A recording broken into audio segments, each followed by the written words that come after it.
Let's go.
Check 1 2, microphone check 1 2. What's going on? It's your boy DJ TLM, the last Mohican. Time for STK Live, share the knowledge live. What up? We got IG Live in the building today as well. Question and answers for DJs. So any DJ related questions are welcome. In the meantime, I gotta check something real quick. The countdown is on for Facebook, for Twitch, for YouTube, for Mixcloud. And I want to see if Twitter is working as well. Wanted to try out Twitter. Still doesn't seem to be working. Used to use Periscope, but that's gone now. So, IG was good. What up, what up, what up? Just testing that today. Adding IG to the list. Got to do it through a different system, though. Use my phone for that. But why not? All right. So, no, Twitter's not working. Whatever.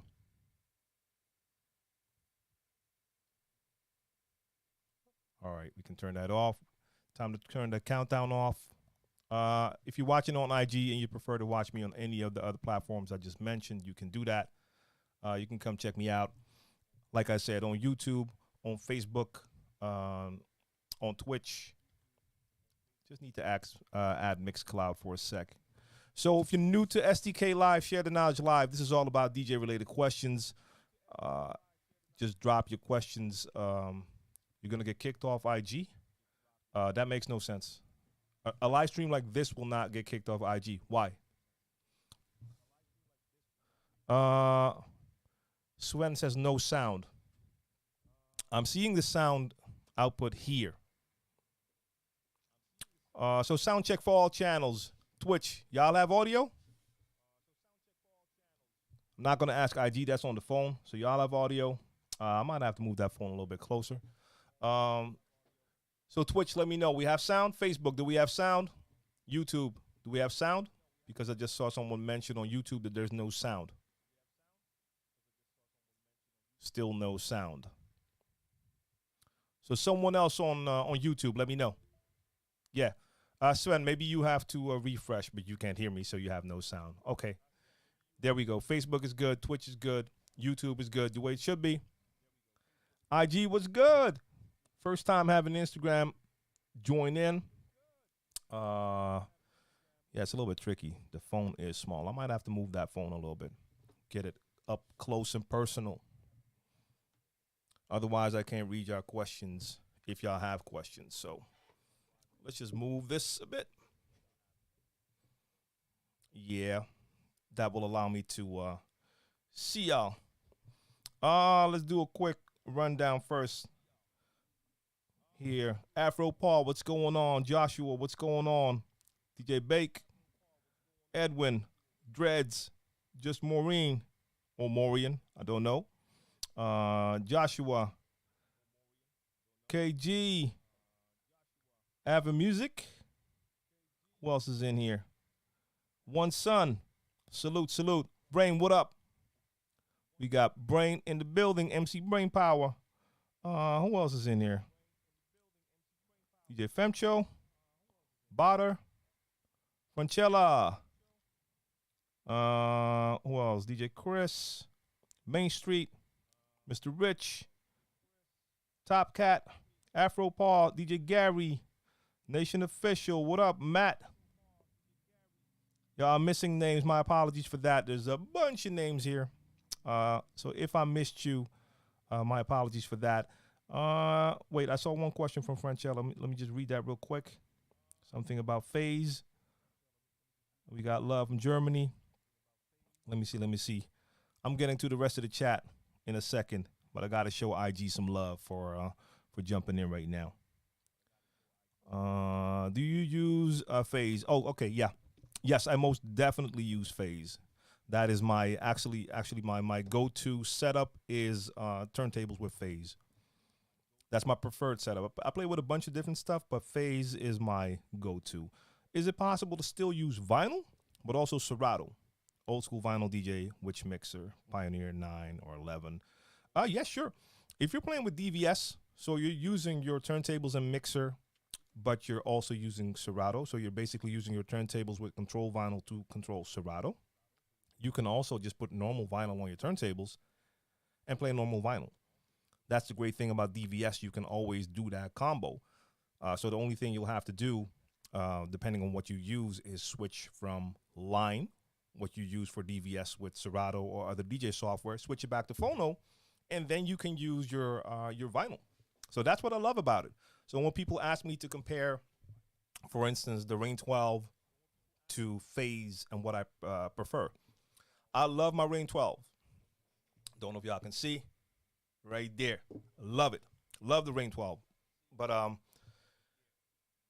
that's a controller, and that's all it can do. It can control your DJ software. So if you also want to use vinyl, phase or just a DVS is the way to go for sure. Let me see. So IG is going to be a challenge, I can tell already. A lot of people in here. Superior, what's good? I see you. So I'm going to do one more off IG, and then I got to get to the other questions. And again, if you're watching on IG, if you prefer to watch me on any of the platforms, you can do that. Should it be through mixtapes or just plain mixing? DJ Notes. Wait, did you have a question before that? That sounded like a second part of a question. Let me see. So DJ Notes, I think I missed the first part of your question. So if you can get back to that, let me know. Phase or needles for scratch routines? Both. I mean, you can catch me live on Mondays for crates, except for coming Monday, because that's going to be an all vinyl edition, so there's no phase involved there. But during my normal editions, I'm using phase most of the times, and it works great for scratching. All right, let me quickly take a look. What's going on the other channels? So salute to everyone here as well. 213, what's good? Swen, of course, what's good? Mark, let's see. DJ Waves is here. Mad Live is here. Gus Gomez is here. Salute, fam. We got Pete in the building. We got Kevin. We got Larios. We got, okay, who else? We got Annie, Jamie, Mark. All right, so salute to all of you. Live's in the building. Fawns for you, I see you. Uptown, what up? Zvola in the building. Yes. Angry Larissa is here. And she's going to go to sleep. She's tired. Okay. Well, have a good night then. All right. So DJ Mad Live says not everyone has a vinyl collection large enough that they should go that way now. If you have the collection, by all means, go for it. But if you don't, then you should be on Phase or Rane 12s. Well, if you have any vinyl collection, so even a small collection, then you're better off with a DVS because otherwise you can't play your vinyl. Yeah, that's basically it. Or if you're going to use the Rane 12s as your main weapon, but you also have vinyl, then you'll still need a turntable in the house to play your vinyl whenever you want to play your vinyl. All right. Lives in, what's going on? Thanks for the nice show on Monday. Yeah, it was fun. You played a lot of old school songs from versions that are not easy to get. Where did you get this music from? Have you digitized your entire vinyl library? I most certainly didn't do that yet. So most tracks I don't have to digitize from vinyl because they're just available in other ways. But if you have like the 12 inches with the special remixes and you can't find them online, then you do need to record those. So some of the versions you heard I got from vinyl. Other versions you heard I got from a DJ that I played with a lot, and we used to share tracks. So that's basically it. And sometimes I'm not even familiar with how, I don't want to say exclusive, but if I play a version, if a lot of DJs have it or not. So when I see the chat like, whoa, I haven't heard this remix before, then I notice like, okay, so it's not like a version that a lot of DJs who have a digital collection might have. In times like this, is holding virtual parties just for fun a good idea, just to keep practicing and gaining experience? So virtual parties, if we're talking about live streaming, I think live streaming is the way to go. For now especially, but when we get those clubs back open, and I know for some of you in the world, you already have the clubs open again, but for the rest of us, most of us DJs, once the clubs open up again, I'll definitely do club gigs and at the same time continue to stream. So right now, streaming is a great way to, I want to move this phone and get it next to my other camera. This is kind of annoying right now. I'm going to get my different clamp and put it right next to that other camera. But yes, it's a great way to stay sharp right now because you can practice at home, but if you live stream, then you still have the feeling that you're playing in front of people, which makes it more exciting, I guess.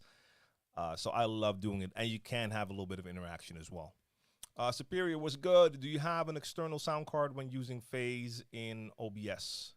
So my normal way of playing is my DJ set, the output on my mixer goes to my ATEM Mini Pro. That's what I'm using now as well to connect the camera. In this case, I'm using one camera, just a GoPro right above the monitor. So the output from my mixer goes into the ATEM Mini Pro, and that goes to OBS. So that's just how I connected. So not an extra external sound card, but it's working fine for now. And the last couple of streams I did, I was actually running Serato on the studio computer. So I was running Serato on the same computer as the computer I'm streaming from. And that worked really well as well. Salute Jazzy Lumel in the chat right now. Corey Bright, what up? I'm going to move this phone right now. DJ Quality, you mean on IG Live, I guess? That's just on my phone. So let me just grab a clamp.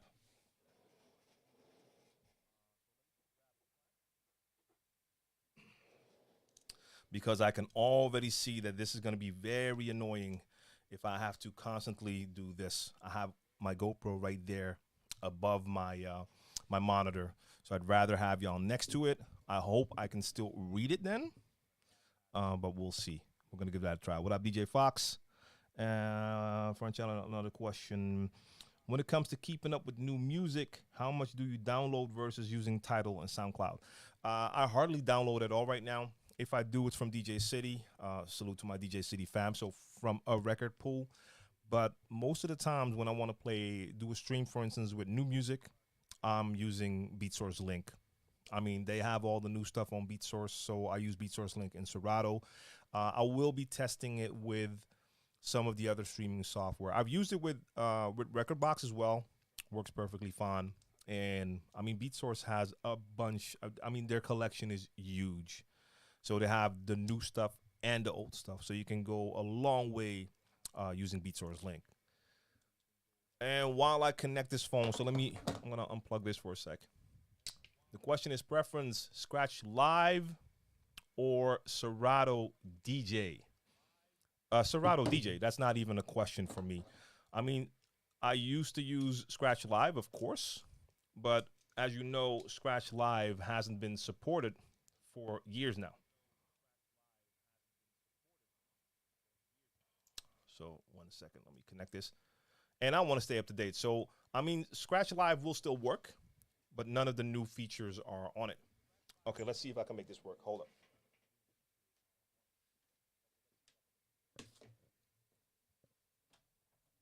So I'm going to clamp my phone to the monitor. Let's see if this works. It should work.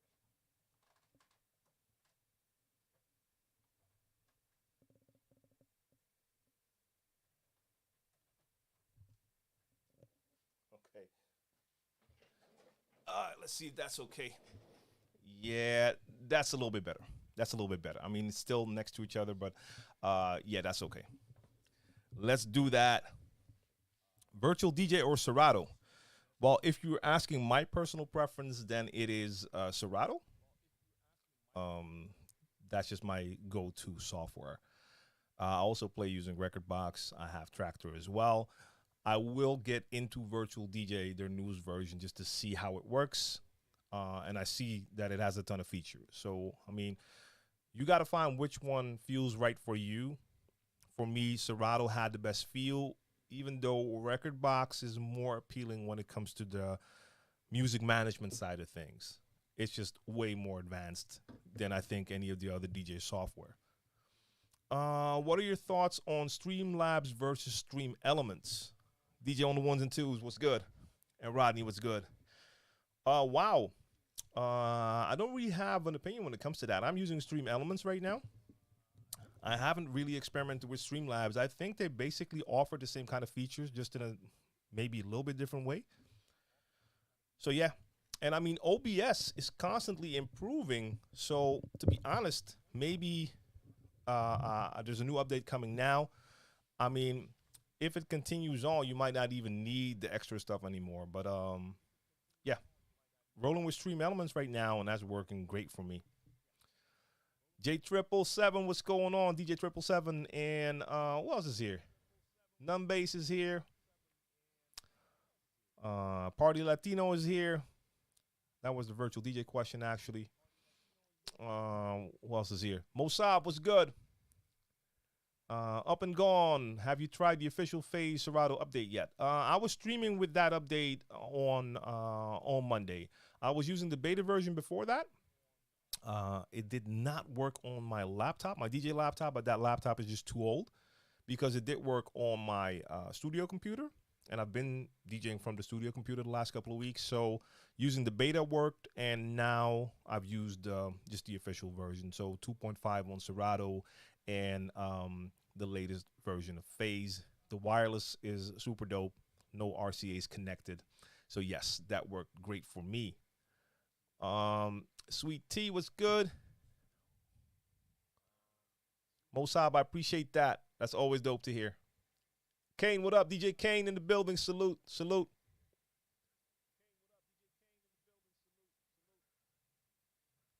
Keeping practice fun. How do you mix it up and keep it fun? I don't have to mix it up. I love DJing, so anytime I have the chance to DJ, it is fun to me. So I mean, of course, I'm not at a phase where I need to practice because I'm still learning. I mean, you can always improve, but it's not like I have to put in my daily practice.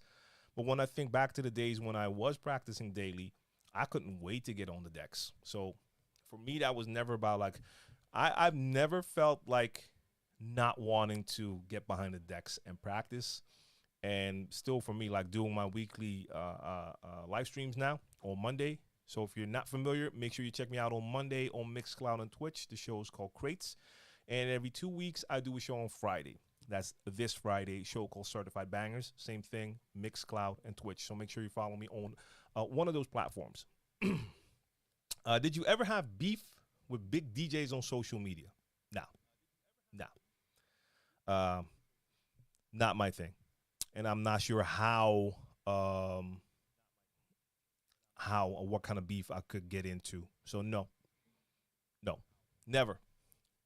Never even crossed my mind, like beef with big DJs. What's up, Ryan? Nighthawk in the building. And whoa. I saw a question roll by. Wait.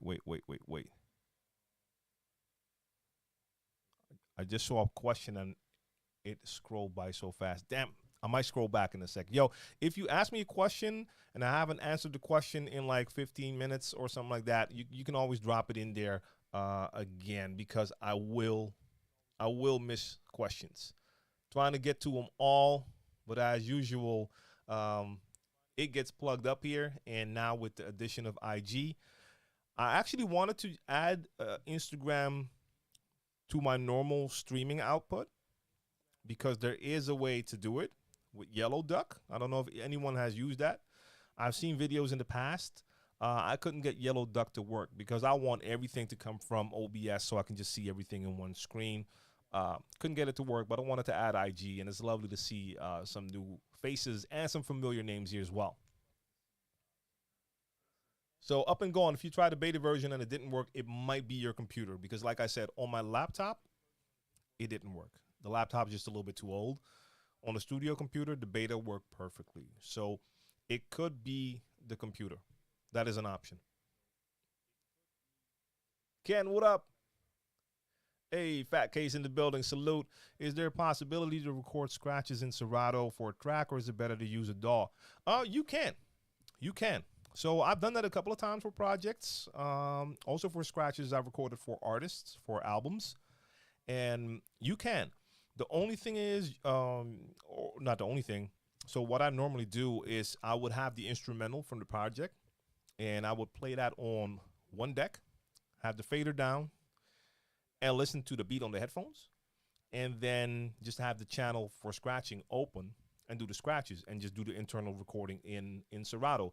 Now, could you get better sound quality if you go from your mixer to an audio interface to your DAW?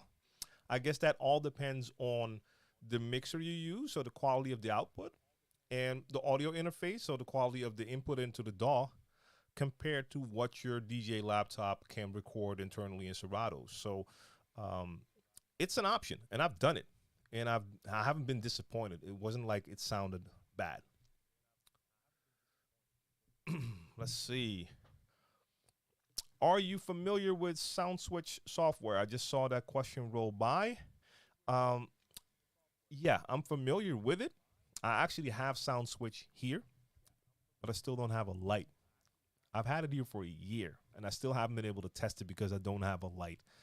So I'm familiar with it, but I can't really give you an opinion yet because I never got a chance to use it. Let's see. Question on Rekordbox. Are the sound waves different colors for different sounds like Serato, or one color like Tractor? So King Complex, in Rekordbox, you have 3 different options to choose from. You have blue, in which case there's different shades of blue happening for different frequencies. Then you have RGB. Then you get a bunch of colors in there. And there's also an option, and that one is called, I think it's called something like, I don't know, frequencies or something like that. And then there's a difference between the high and low frequencies happening there as well. So you have a couple of different color options in Rekordbox. And you have to find your personal preference in that, but it's pretty cool. It is. So with one of the versions, you actually see like the beat and the vocals are different colors. So you can easily find, if you see the total waveform, like, okay, there's a part where it's just vocals. So yeah, pretty cool. Currently, I'm DJing with the Roland DJ 505. I'm thinking of buying the Rane 12s because I'm missing the actual vinyl feel. Do you believe they're compatible and will be a good fit? Compatible in what way? So you mean using the Roland 505 as the mixer portion and adding 2 Rane 12s? Mm, I'm not sure if that works. Um, yeah, I'm not sure because the way I normally use the Ranes is you connect them through USB. Um, I connect them to mixers that have a USB hub on board, so they have the USB imports and connect the Rane 12s directly to that. Um, I have no idea. In my mind, I think it should work, but I'm not familiar with the specs on the 505 anymore. But just if you're looking for the vinyl feel and you want a controller, something like the Rane 12s, or if you want a little bit smaller, just the Rane One are great options. Or if you want to take it back a little bit further, you also have like the Numark NS7. I would go for like the Mark III version. Same feeling. There's more. There's a couple more options, but those are some of the best options I think for that vinyl feel. Talking about DJ fights. What about when the DJ playing before and he or she don't finish and still playing, but you're in your DJ time? What friendly sign or speech do you recommend? Oh, I never had that happen, I think. So I understand what you're talking about. If you're booked to play a certain slots or a certain time slot, so maybe I'm booked to play from 1 to 3. There's a DJ playing before me. I don't think I've ever had to like tell a DJ to stop because they were still playing. Like normally there's just communication happening. I'm gonna do a little bit of eating, by the way. I don't care. Got to get those fruits in right now. No, normally we just have good communication. Like you'll give each other that eye contact. I get my stuff ready. Once I'm ready, I just let that DJ know like I'm good to go. And if they still want to play like one track or two more tracks, I'm not going to be bugging about it. I mean, normally I'll make sure that I'm ready right when my time begins. Um, I don't know. I mean, it never happened to me, but I understand. I couldn't give them too much time because I'm being booked to play from a certain time. And I don't want a promoter to look at me like, hey, you were supposed to start at 1, but you started like 10 minutes later. I can't have the excuse of saying, yeah, the other DJ was still playing because that's not the promoter's issue. I'm supposed to start at that time. So it never happened to me. What brand of monitor speakers to use or what brand of monitor speakers to do you recommend? Sorry, it doesn't say do, it says to. That had me messed up for a second. So monitor speakers, what do you want to use them for? Are you talking about reference speakers to use as studio speakers to mix music in a DAW and work on producing, like work on production? Or are you talking about speakers because you want to DJ at home and you want to have some speakers? Because there's a big difference. If you want to have reference speakers for really working on music, those are different type of speakers compared to if you just need some speakers for DJing. So let me know what you're looking for. And then the chat is going to help us out. Okay, DJing and studio production. Okay, so if you want to use them for both, I don't have a recommendation, but I have like studio reference monitors here that would not work great for DJing. Like I have the Yamaha NS10 studio speakers here. They're reference studio speakers. Their sound is not really what you want to have when you're DJing. Now, I also have RM7 reference studio speakers by Pioneer. Those have a little bit more color to them, a little more bass. They'll work, but I wouldn't go that expensive just for some speakers like that. There's better options, like Fonz for You says, like the KRK Rocket 5, stuff like that is more affordable and will work for both. And Waves, I missed your question twice. All right, hold up. I'm gonna scroll back for Waves. Waves is here all the time. I gotta scroll and see. Let's see, Waves. I'm gonna go find your question, and then I gotta check IG again because I think a lot happened on IG as well.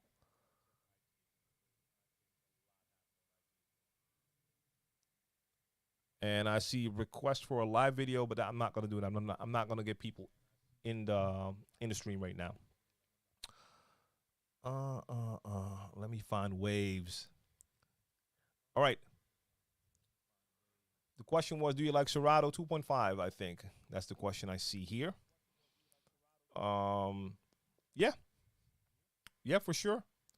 I honestly haven't really been through like comparing to the last version what was new. For me, the most exciting thing was just to be able to use phase wirelessly. So that was the feature that had me like going crazy. Um, so yeah, no complaints yet. Yo, Costa Rica, what's going on, man? DJ Costa Rica in the building. Salute, salute. Sean Blue, how did you rebound from a gig where you felt like you bombed, or even the client told you you bombed? So I've never had a client tell me that. I've had that feeling like a couple of times. I've had gigs where I just didn't feel good after the gig. Felt I could have done way better. Uh, that basically only happened to me when I lowered my own standards. That's really important. You don't want to lower your standards. So what I mean by that is I got to a place and the setup wasn't really great. So it wasn't the way I normally play. And I could have made changes to the setup, but I was like, never mind. I'll just play the way you're playing right now, different type of gear. And I shouldn't have done that. I was spending too much time focusing on the different gear instead of just being able to just focus on performing and rocking the party. And I mean, it wasn't like it was bad. It wasn't like the people were like, yo, dude, that wasn't it. But I just didn't feel right about it. So yeah, I just told myself like, I got to be able to bring my A game, so don't lower my standards. If things are not up to par, I have to fix that instead of just going along with the rest, if that means lowering your standard. So that was the lesson I learned from that. Any thoughts on this? I noticed with Serato 2.5, in order to use a second laptop, you have to deactivate Serato on the other computer. Have I had that happen with Serato? I think I've had it happen before, but I'm not sure. Not with the 2.5 yet, by the way. I have that on two computers, so no, not with 2.5. I have the Newmark NS6 that I've had since college, and I wanted to sell this device and upgrade to DVS, but I'm stuck in analysis paralysis with the variety of options that are out there. Do you offer any materials for simple DVS equipment for newbies interested in DJing / scratching? And you say the fourth time is a charm. So if you ask this question 4 times now already, make sure you give it some more time, because that means you've asked it 4 times within the 35 minutes that we've been streaming. Like I said, give it like 15, 20 minutes, then ask your question again. I think that's the best way to go. I mean, yeah, you have a lot of options nowadays, of course. First off, here's the thing. If you currently have the NS6, that means you're working with a controller. So if you want to go DVS, it means you will have to get an entire setup. So you will need turntables and a mixer, either a mixer that's already going to unlock Serato and DVS, or you're going to have to buy a separate audio interface to do that. So, I mean, there's still a bunch of options. So look at everything that you need and what your budget is. I don't know. It depends on a bunch of things. Like I said, like budget is important. If you're on a tight budget, that's going to eliminate a lot of stuff, because you're going to have to buy an entire setup. So imagine if you only have like, let me say, like, let's say you have like $1,000. That means if you have to buy an entire setup, you're not going to be able to go for something like the Pioneer DJ MS7. So, okay, the budget is around 3,500. Then it depends. Are you like, is this something you want to do for a long time?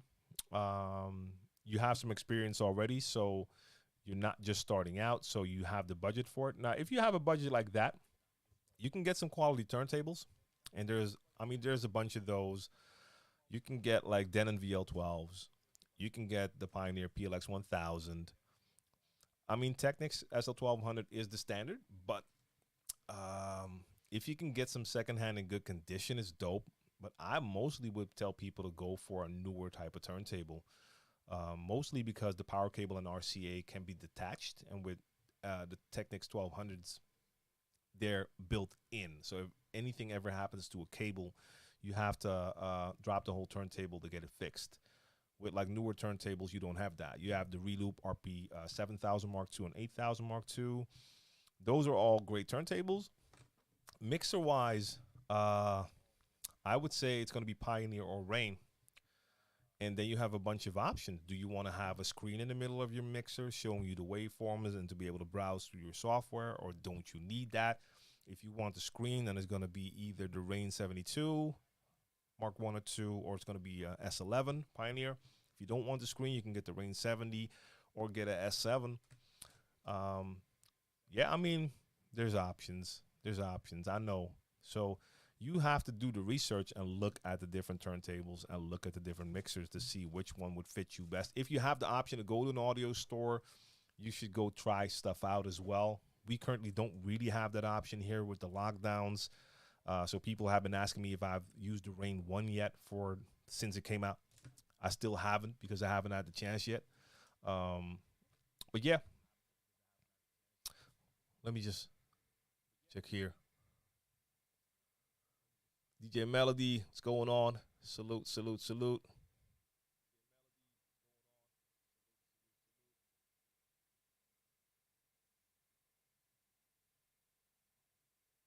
Just scrolling through IG for a second.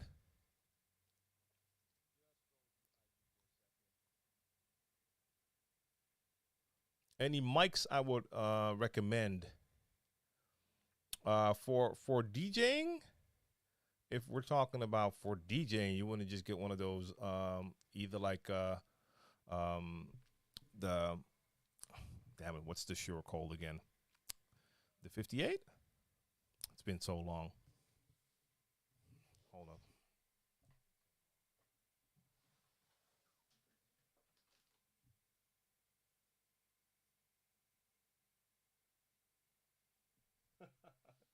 Damn, this one is so wrecked. It doesn't even have any of the info on it anymore.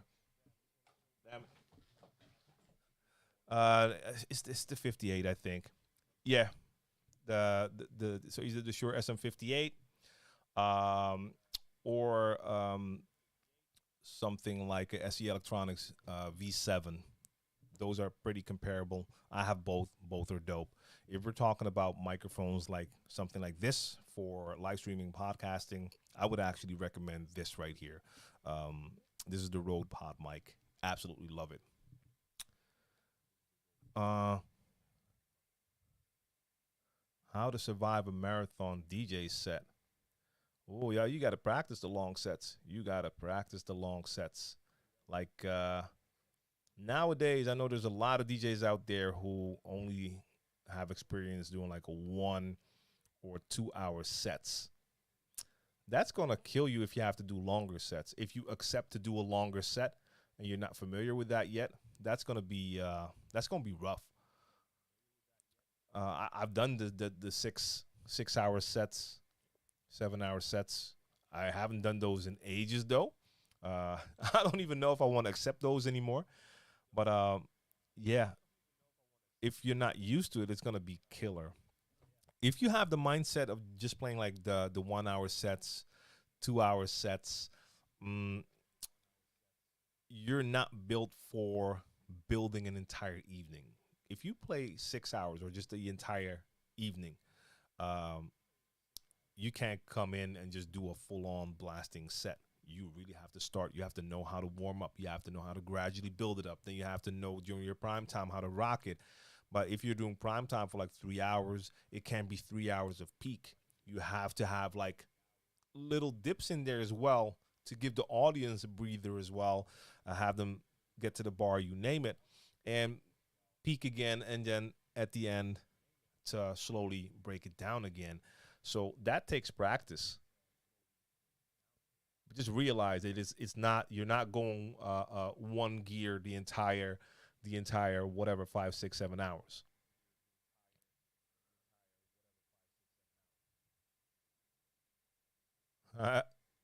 Young Irv, hit me up, TLM at DJTLM.com. If y'all want to drop, that's where you can find me. DJ Marcus, what's good? Ah, okay, got you. That's fair. That was like, that's 2 years ago already, probably, right? Yeah. And we missed it this year, so I think they did a virtual one. ADE is happening this time, I think. But yeah.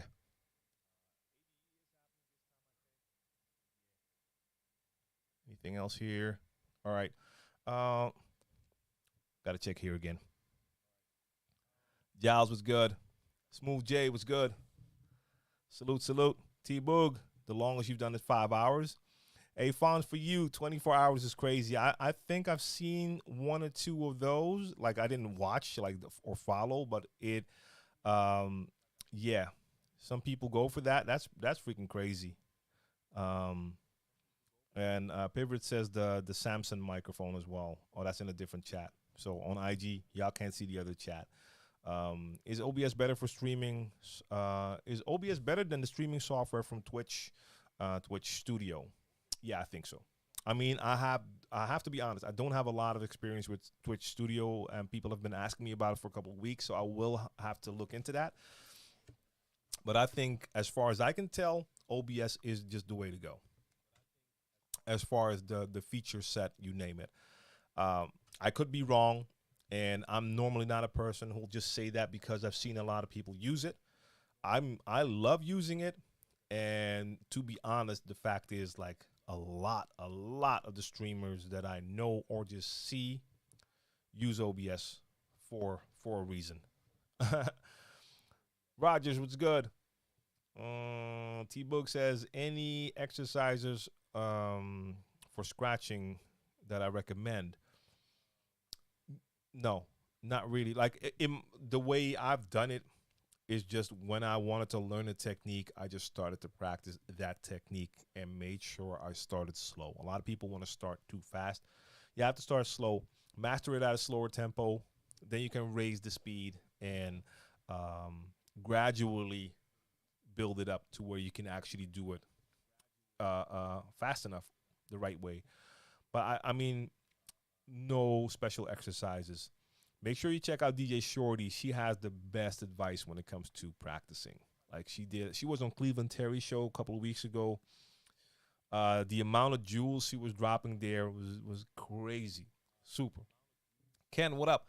Do you recommend recording mixes on virtual DJ, and how do I get my vocals to record the same on either virtual DJ or Serato while mixing? Okay, so for me, I have the microphone connected to my mixer. So when I'm recording, it's recording my mix and my vocal, but I'm not recording in Serato. I think Serato also records your microphone, but I could be wrong about that. So for me, I have my mic connected to whatever mixer I'm using, and I'm recording the audio in OBS, actually, because I'm recording my stream. But if I was recording a live set and I wanted to record it in my DAW or in an external recorder, I would still use the output from the mixer, and that would be the music and the microphone. Muan wants to know if I'm from the States. No, I'm not. Amsterdam, born and raised, the Netherlands, Europe. Amsterdam all day, triple X 020. DJ Jam, what up? What do you say about copyright problems for DJs by live streaming? It's terrible on certain platforms. So, for instance, right now I'm streaming on Twitch, on YouTube, on Facebook, on IG. With this stream, it's not a problem. Someone said, hey, IG is going to be taken down, but no, this will not be taken down because there's no copyright issue here. But Facebook is terrible. They'll just cut the stream real fast. I was using YouTube, not my main channel, because I just don't want to jeopardize the main channel. So I was using my old channel, my DJ TLM channel on YouTube for that. But the last couple of times, my streams got taken down, and I received an official warning, and I actually couldn't stream for a week on that channel. And if it happens 2 more times, they're going to delete that channel. So YouTube is tricky as well, especially because a lot of times YouTube worked, because I could just do the live stream, and then for the replay, I would just receive a ton of messages from YouTube telling me like, hey, um, copyright issues, but you don't have to do anything. And in that case, the labels are just monetizing that video, and I'm cool with that. Some tracks, and I know Jay-Z is a problem, just Jay-Z music. Some tracks will have your stream blocked in certain countries or all countries. And then now a couple of times they actually just cut my stream and they tell me it's a policy violation, but they did not tell me which song caused that actual violation. They do tell me that it has something to do with copyright infringement, but they don't tell me which song. So I don't know which songs are the problem.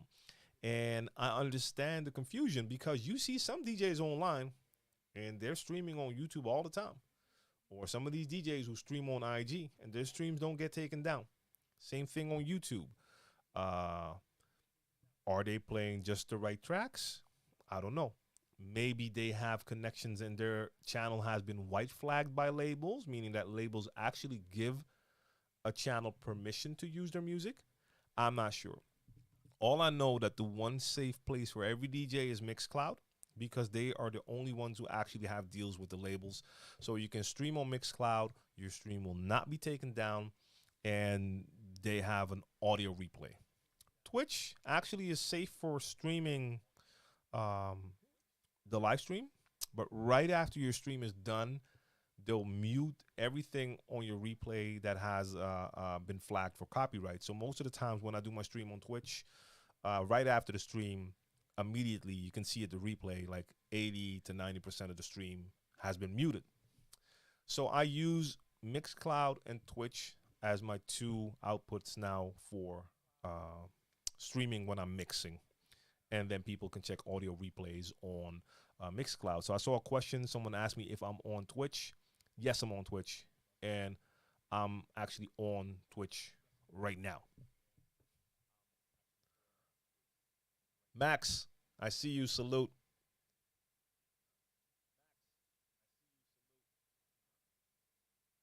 So Rebel, yes, I'm live streaming on Twitch right now as well. Do you have any endorsements or advice on how to get corporate bookings? No, not really. I do believe that's really making sure you get into a certain network. I think it's a lot of networking. I think it's a lot of word of mouth. But it could be different in different places. I've done corporate gigs, but not that many. It didn't make me happy. So it paid a lot more than club gigs, I can tell you that. But I just remember that I did not feel happy after a gig. I never wanted to feel that feeling again, so I stopped doing those. But I have no advice on how to actually get those type of bookings. So in the chat, if you have a lot of experience with corporate bookings, make sure you drop that knowledge. Ken was good. Craig was good. All of you on IG. And all right, I can't read who it is. I see video requests again. I'm not doing video requests on IG. So much love to all of y'all, but I'm not getting people in here. I already have enough going on. We might do that in the future, do some video questions, but I'm not going to do that right now. How much do DJs make DJing for hip-hop artists? I don't think there's one answer for that. I think that really depends on the DJ and the hip-hop artist. If you're DJing for, let's say you're DJing for a beginning artist who hardly has gigs and who doesn't get paid a lot for gigs, then they're not going to have a lot to pay the DJ either. If the DJ or if the artist is bigger, does more gigs, gets paid more, then there's more, they have a bigger budget. Still doesn't mean they're going to pay the DJ more, but there's an option. And then it also depends on the DJ. If you're a beginner DJ with no name and no experience, you're not going to get paid the same as a DJ with more name and more experience. So there's no one answer for that. And I mean, I have a ton of experience DJing for artists, even though most of it has been for one artist, Brainpower, who was in the chat as well. But we've been touring for 23 years now. But yeah, even there, like when I started DJing with him, we weren't doing the same amount of gigs, definitely not for the same fee. And in our case, also because we have a special relationship, like I said, we've been playing that long. When things started to blow up and get bigger, there was also an option for me to earn more. So I was able to grow with that. Just go with the process. And yeah. What nights are you on Twitch? I'm on Twitch every Monday, and I do 2 Fridays a month as well. So I'm there this Friday. So make sure you check me out there. Follow me on Twitch. So I do crates every Monday, and I do certified bangers bi-weekly on Friday. Have you ever played? Okay, I can't see that. Maybe that's a link. Mike, I can't see that. Hocus Pocus with the focus. Salute. Appreciate that follow. Jers Mike in the building. Salute to you. Alien Experience, what's going on? Hollywood Shadow, what up, what up? Why do people burn down and loot or destroy cities they live in? Not really a question for here. All I can say is when frustration and anger gets to a boiling point, then sometimes that thought gets lost. And then people aren't really thinking about what they're destroying. Besides that, yeah, the title says, ask me anything. So yes, that's why I'm even answering now. And in some cases, you have certain people that just look for trouble, and they'll find a peaceful protest and take the opportunity to do stupid stuff as well. So yeah. I mean, I never condone looting, but there are certain situations where I do understand like rioting. But like if people are just breaking in stores and just getting everything out the stores, doesn't make a lot of sense to me. If I use Ableton to do mashups or other software, I still have to find my way around Ableton. I hardly make mashups, so that's not really my thing. Uptown Flavor, salute to you. But right now, I use Studio One. That's my main DAW now. I would use that, or I would use Adobe Audition, which I use a lot. I've also worked with Cubase a lot. I've worked with Logic. Yeah. And someone says, I understand the rights, but not in your own neighborhood. Yeah. I mean, I feel y'all. Like, I could never imagine, even if there was a lot of anger and frustration, I couldn't imagine, like, breaking down the neighborhood corner store, you know? Especially because the smaller stores already have a rough time compared to bigger businesses, you know? Yeah.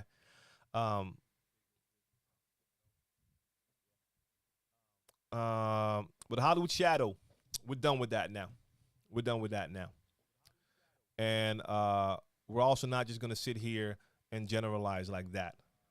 I hate that comment, by the way. And it's a comment that always comes up when black people, especially with protests around police violence, you always have people that want to bring up, oh, but why do black people kill other black people? You know how many black people live in every neighborhood who resent that and hate that as well? So I hate it when people say it like this, because it always makes it look like black people aren't bothered by that. They are.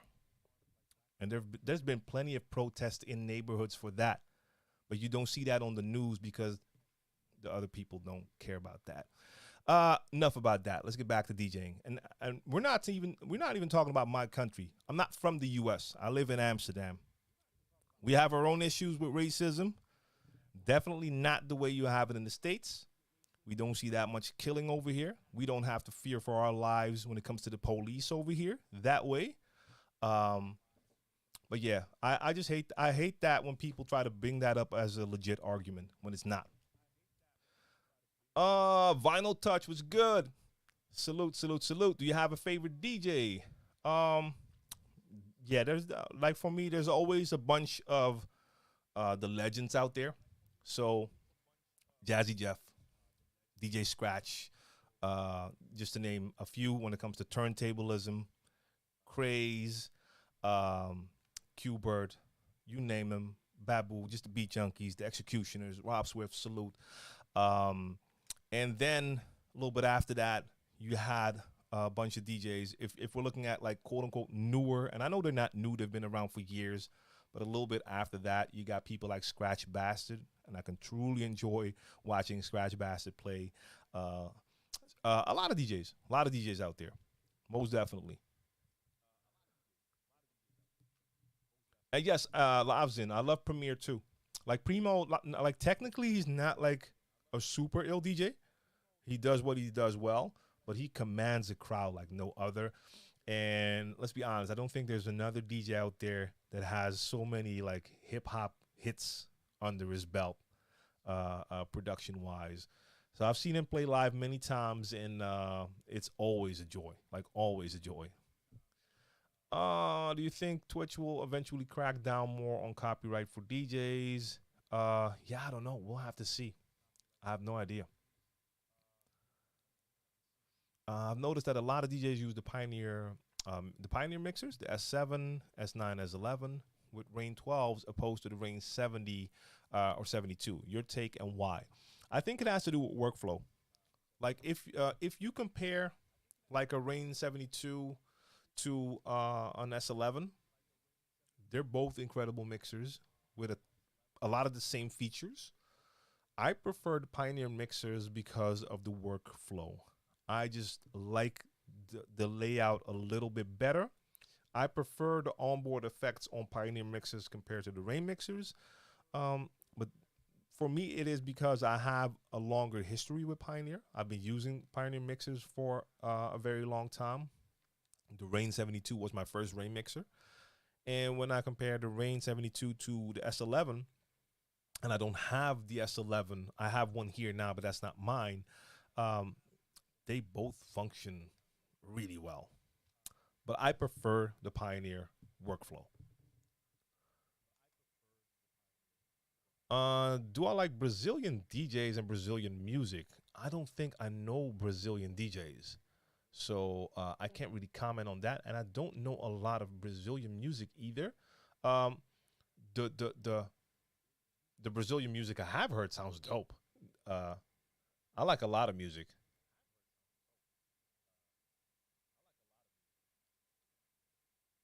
Yeah, Mua, I see your Irish comment indeed. Yes, sweet tea as well.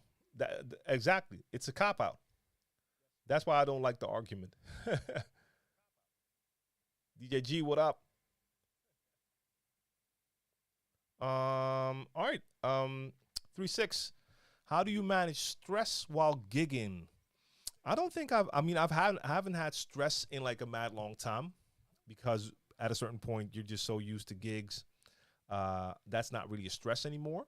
But I think the most important thing to do is, especially when you're starting out, you haven't done that many gigs yet, is make sure you come as prepared as possible, meaning that you know exactly what to expect from the venue. What does the venue look like? What type of people are coming there? What type of music do they expect? What is their setup? Which what equipment do they have there? Do you know that equipment? If not, make sure you just do your research to so you know how to use that equipment and bring the right music for that gig so that on that side you're fully prepared. If you want to bring your own equipment, you communicate, make sure you can bring it, that you can connect it, you name it. If that part is right, then you don't have to really think about that. Then you can focus on the gig. And I think the most important advice I always give DJs when they do their first gigs is know that you're going to make mistakes and know that that's okay. Because if you spend too much time stressing about maybe making a mistake, that's going to take away from your entire experience and just enjoying the moment and enjoying the music and focusing on more important things like watching the crowd's reaction. Most mistakes will be forgiven. A lot of times crowds don't hear the mistakes we make unless it's like a big train wreck type of mix mistake. But even when that happens, if you just take the old track out, let the new track play, they'll forget in a second, they'll get back in the groove and you can continue to play. So make sure you are as prepared as possible so you don't have to think about that and know that you can make mistakes. Now, if you're going to play freestyle, so you're not going to play with a prepared set, That's the way I normally play. But you are in your beginning stages. It is a good idea to have like maybe 1, 2, or 3 short mixes. Let's say mixes that are just like 3 tracks that you have prepared. So maybe you have a start. You start your set with just a mix that you prepared, 2 tracks. So that way your first mix or first 2 mixes will go well. And after that, you just take it from there and yeah, try to make it happen.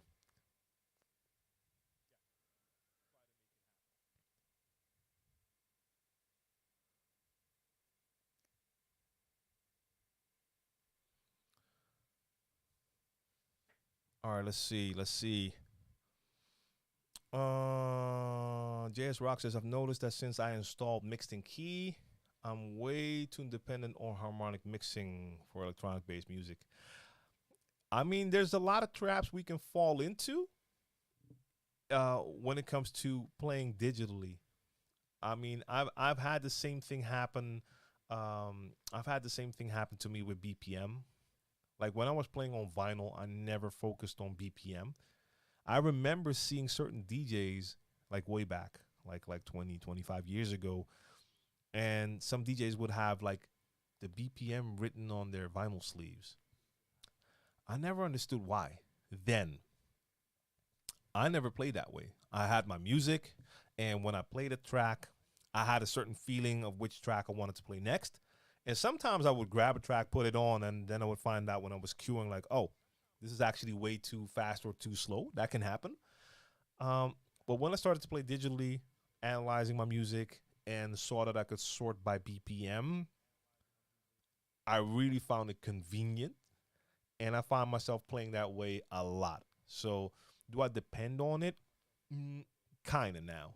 I can see how that can happen with harmonic mixing as well, where you start to focus so much on the right key, maybe even over just finding the right track with the right energy for that moment. So yeah, I can relate.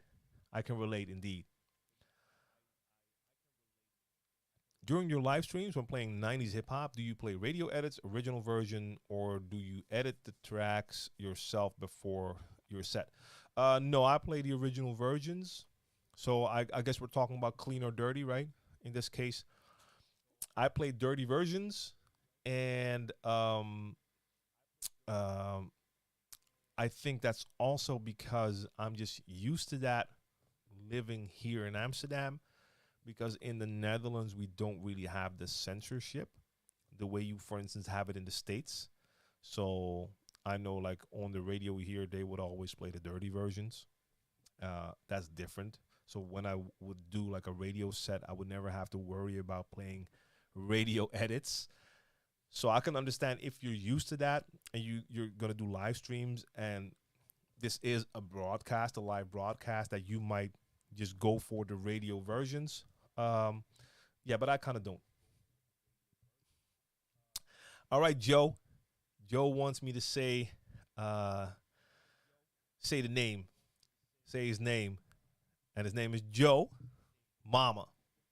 Yo, Mama. There we go. And Lobson says dirty is more fun. Yeah, I mean, sometimes you had like dope radio edits where they would like either add a dope effect or reverse it. Then you also had like the radio edits, for instance, DMX, rest in peace. You had some of those radio edits where they just muted the voice.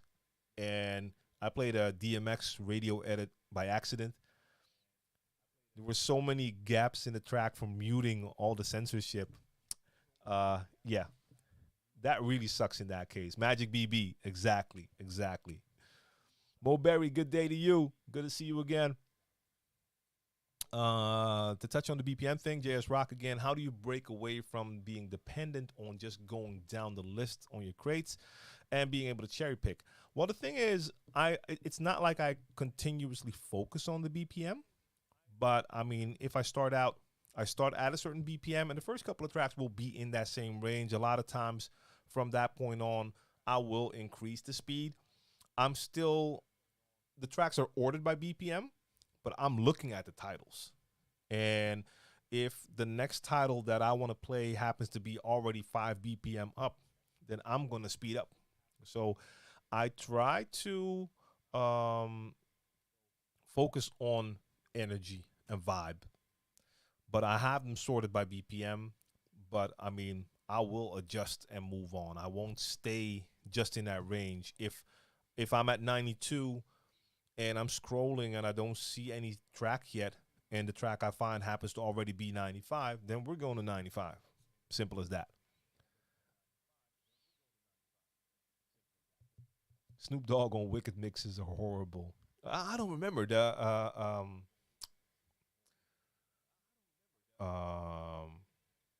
I think I have a couple of Wicked mixes with Snoop. I don't remember that they were that bad. Or like censorship? No, right? I don't remember. Lavzin, you know what? Lavzin, you know you're gonna be here next Monday. The all vinyl edition. I'm gonna break out the Wicked mixes and I'm gonna grab a Snoop and play that. So on Monday, you're gonna get that. Do you think there will be a time where AI will completely replace actual DJs? No. No. I mean, I could see artificial intelligence really be able to do a lot. I could see a computer like being able to scan the crowd and read the crowd the way a DJ would read the crowd, and use all sorts of algorithms to calculate what type of song to play next. It's still not gonna have that human element in there, where we would actually do something original before going to something special. Um, and is the AI also going to be able to do what we can do besides just blending tracks? Um, I don't think so. So I mean, I could see that it could be a really dope. Um, it could be a really dope development if you have like um, cafe bar type of situations where they actually don't have DJs, but they have one of those systems playing. Like, I don't know how it works in different countries, but over here, a lot of times, um, they would have like a music system where they actually have like a subscription and they get all sorts of music that can be played. Um, if you could have like prediction software in there, that could just read the crowd at that place, so it could just make sure that the ambiance stays right, that could be super dope. But if we're talking about replacing DJs, no. Whoa, my IG live just what just happened here?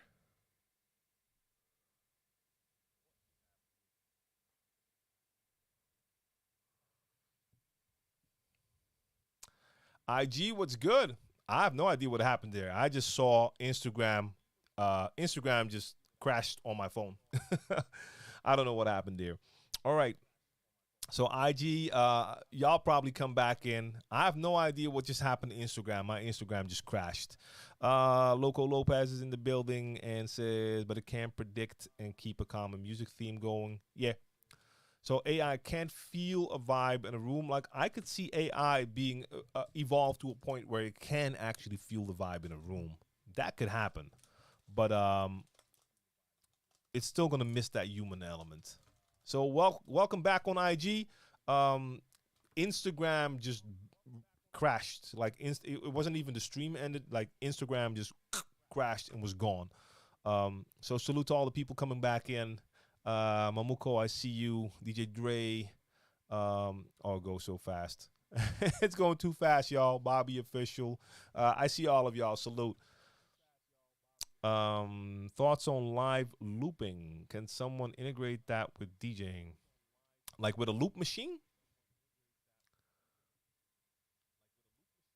I mean, of course it could, especially nowadays with all the digital music. If you're playing and you have it locked on a certain BPM.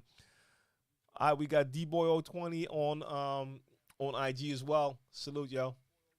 Um, so yeah, you could have something looping besides your tracks that you're playing. Um, my only thoughts would be, what is it gonna add? I think it also depends on what kind of music you play. Like, for instance, I mostly play hip hop and R&B, where the transitions are pretty fast. I switch tempo pretty fast. So it's not like I can have a looper playing a loop at a certain BPM next to it. I don't see how it would add anything to my set. If I was playing like more um, a type of house genre where I'm staying in a certain BPM for a longer time, I can do way longer transitions. Tracks have a longer build up. You could do some stuff with it. Um, I just wonder what would make it more interesting than just playing songs. So I'm not sure.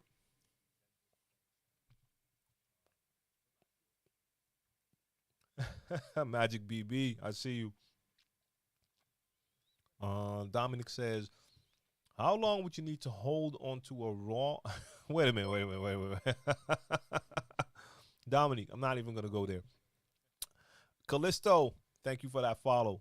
Appreciate that. All right, all right, right. My people on IG are back. Salute, salute. Varus, I see you.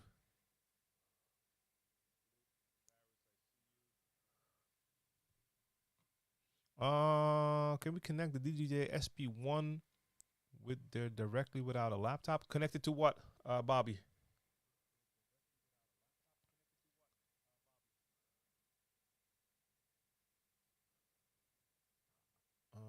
Cipher.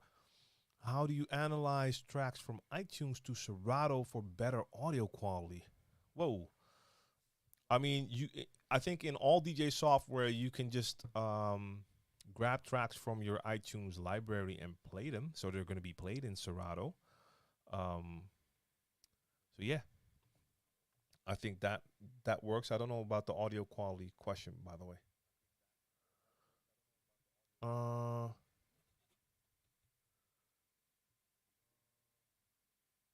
Hide August, what up? Yeah, we have to blame East Coast hip hop for that. I think the the accent, and also being raised in a time where they were still just playing series and movies in their original language and just giving us subtitles, compared to now when a lot of times they'll have movies here and they'll overdub them with like the Dutch language, which I don't think is a good thing. I'd rather have the original language like I had when I was young because you learn faster. Um, yeah. Oh, Callisto, you didn't know? Yeah, I'm here every Monday mixing. I'm here every Wednesday with the Q&A. I'm here every Sunday sharing my screen so you can watch me work either on production or editing, and I also mix on Friday twice a month. This Friday happening also. So you're following me on Twitch now, so you'll get the notification. Um, let's see. When doing a live set, do beat juggles with the cue points, or do you actually pull up the track on the platter? Mm, I assume you're talking about backspinning, because if you're actually talking about doing a beat juggle, then you're gonna be using your platters. Otherwise, it's not even. Otherwise, if it's just with the cue points and you're doing making a beat, then you're basically just drumming on the pads. If we're talking about backspinning, so repeating that certain part, I'll cue it the first time, and then when I have it at the right spot, then I'll start to just manually bring it back most of the times. Salute to everyone on IG. If you were here during the stream already and you came back, welcome back. If you just tuned in for the first time, hello. We've been at it for an hour and 15 minutes. IG just crashed 5 minutes ago. So now we're back. And I'm eating a blueberry. Um, let's see. Stevea or Steve Ja? Are you asking the wrong question? I don't know. I don't know. Did I miss your question a bunch of times? Maybe. Let me see. Let me see if I can find you. Let me see. Let me see. Can I find you somewhere here? Um, so Steve John, I'm looking for your question now. Otherwise, drop it again right now, and I'm watching the screen right now. I was a little preoccupied with IG and maybe focusing on a different question first. So, oh, here we go. I found you already. I've been watching DJ all my life. Roller skating, is it more to DJ or to skate? That's what? Okay, watching all day all my life.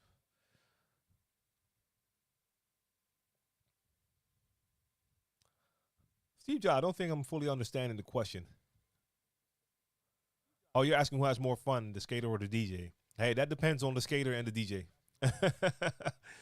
um, all right, so I see a bunch of questions here that I just missed. Trying to keep it as simple as possible over here.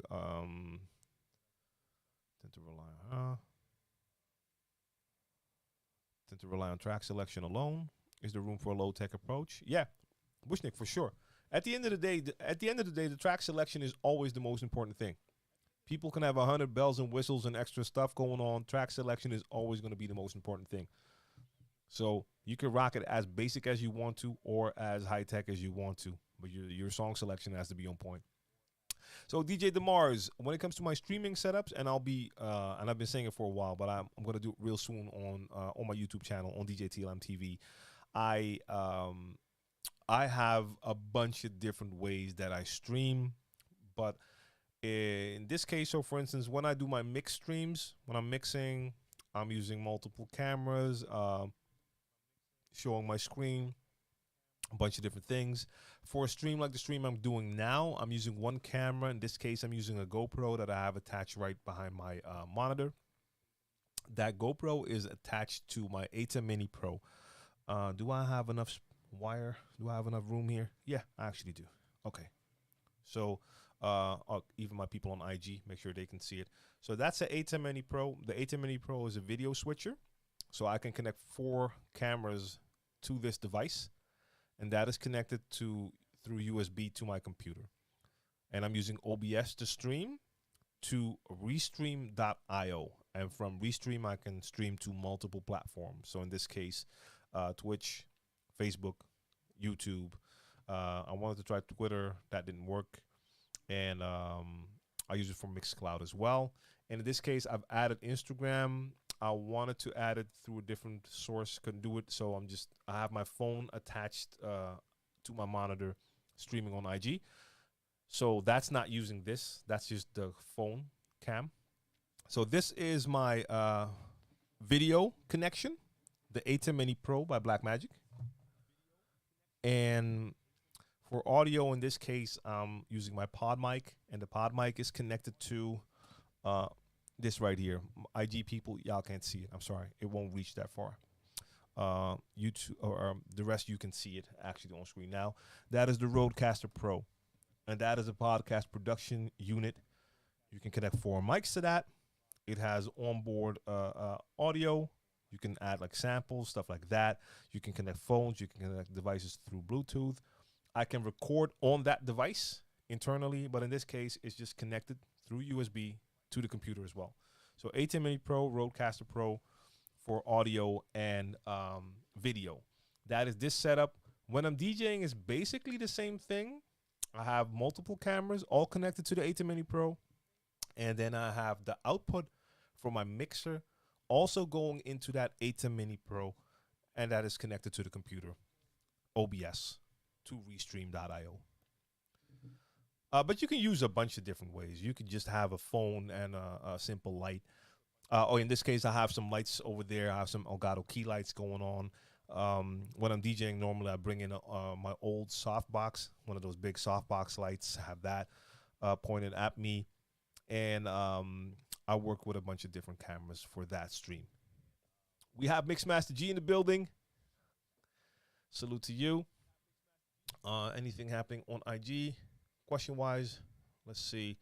How to stream our music from Serato? Do we need an adapter? Oh, DJ Notes. That's actually something they've also improved in the latest version of Serato.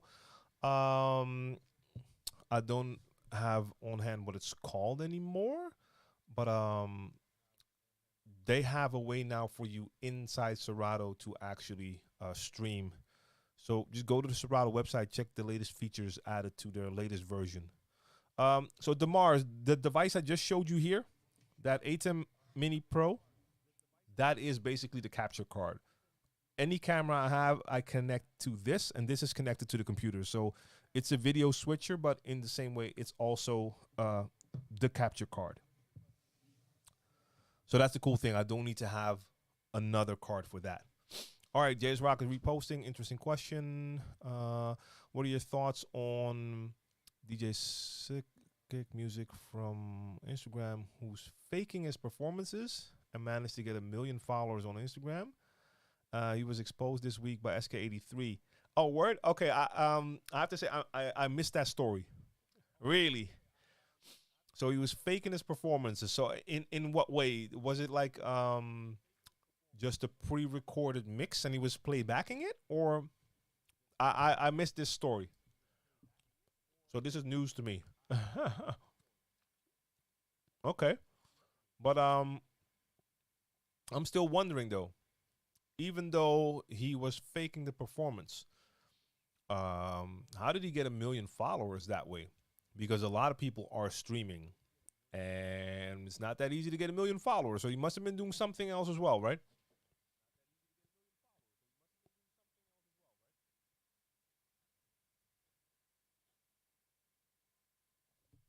Uh-huh.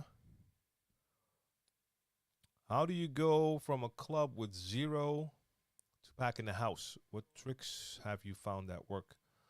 So JS Rock, in what way? From 0, what?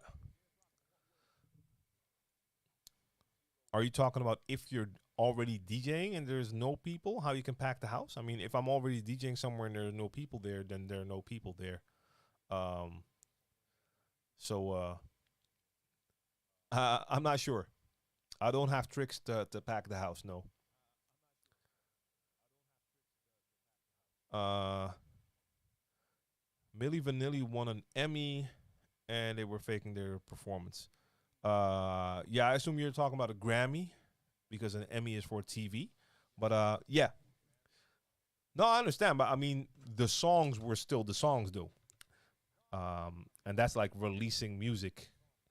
But in this case, like this story is about a DJ who's faking a performance and gained 1 million followers on IG that way. That's what I'm wondering. Like, okay, like were these like really special performances that it went viral or something? Otherwise, I don't understand how someone would gain 1 million followers by dropping mixes on IG, because I don't see other DJs doing that.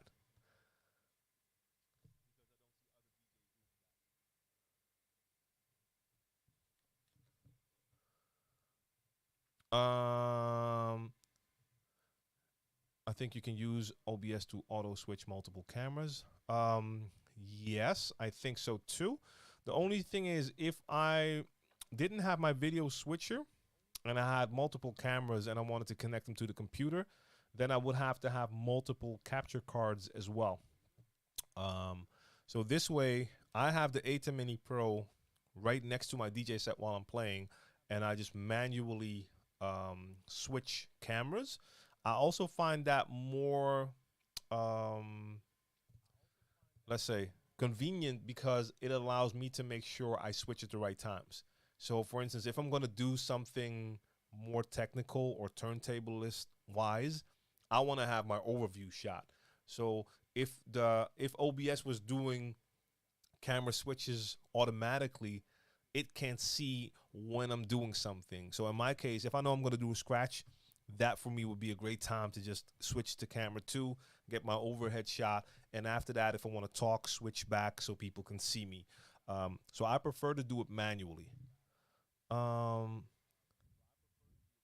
DJ 777, that's a good one as well. So yes, you can get fake followers as well. So maybe the performance was faked, and at the same time that DJ was also buying followers. So yeah. Okay, so Big V says he didn't gain overnight. He's been buying on IG and YouTube for years. Yeah. A lot of times it's really easy to spot them too.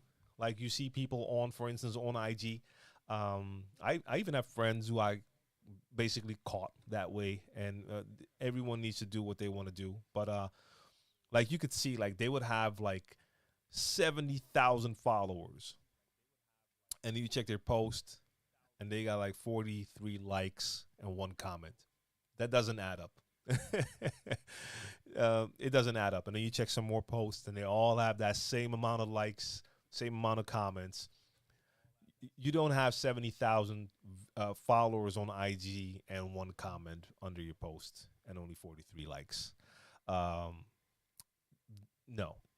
You know, so you can tell by the interaction if something is off. I mean, I have around 20,000, and I can see what I can normally get when it comes to like likes or comments. So if someone has more than 3 times the followers, they can have way lower interaction. That doesn't add up.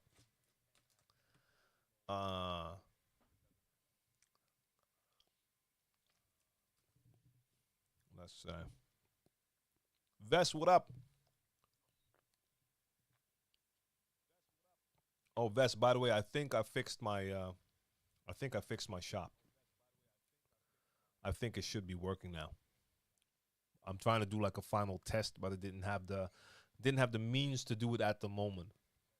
I want to do one PayPal purchase myself, just to make sure it is actually going through to the print on demand company, but it should work. Wave says, "What's exactly is the scribble? Is it a baby scratch is faster?" No, it's not the same as a baby scratch, but because basically, if you're doing a baby scratch faster, it's still a baby scratch. If you add the fader to it, it becomes a chirp. A scribble is a little bit different. I can't really explain it now. There's videos online to show you how to do the scribble, though. So, but yeah, it's a little bit different. And again, you have to find someone or check online how to do the technique, and then just practice it slow. DJ Transformed, Bugsy Lee. I see y'all. I see another video request. So once again on IG, I'm not doing the video request thing right now. I might do that in the future. Okay, so you mean Cypher. Sorry, I didn't see it before. So when you download tracks from a record pool, they don't sound good in Serato. So they sound good when you play them on your computer normally, but they sound bad when you play them with Serato? That's weird, though.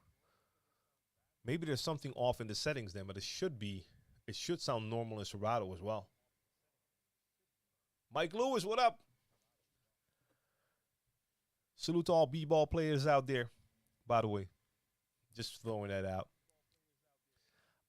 Let's see. Yeah, Mo Berry. Up until now, new Serato has been working well for me on the studio computer. So my DJ laptop had a hard time the last time when I tried it. That was the beta version, though. So I'll give it another try now. But my studio computer can handle it well. So the last couple of streams I did using it just from the studio computer. That worked just fine. All right, Chris on the mix. Had to switch from IG to YouTube for the full experience. Yeah, I mean, the look is different. I haven't even been switching, by the way. I've been paying so much attention to. I've been paying so much attention to just everything here and all the questions. I never even switched once. For the people on IG, you have no idea what I'm talking about, but it's a different experience when you're watching on Twitch or YouTube or Facebook right now. You see a lot more than on IG. But at the end of the day, the content is the same. I feel like it's easier to build a following on Twitch. It's harder to build on Mixcloud because I feel it's only DJs on there. Well, overall, there's just a smaller amount of people on Mixcloud now. That will only change when more DJs start to also use Mixcloud. But then again, there's not only DJs there, I'm sure of that, but I think some people do attract a lot of DJs. I'm someone who has that. Even when I'm doing my mix streams, I hardly have regular viewers, so to say. Most of the people watching my streams are DJs. I guess it just comes with the territory from the kind of content I've been putting out for years.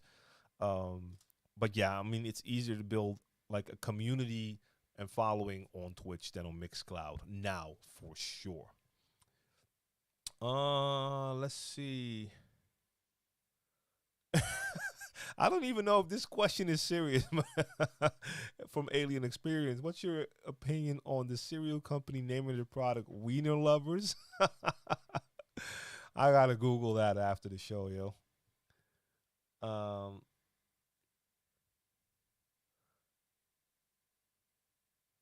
let's see. I've been missing a lot on the chat here. Been watching IG. Hey, Leon, what up?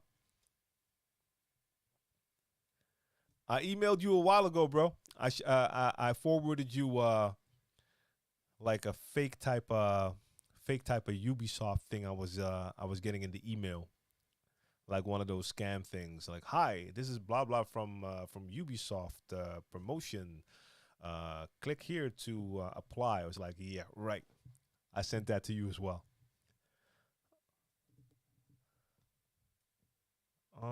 Let me scroll through here.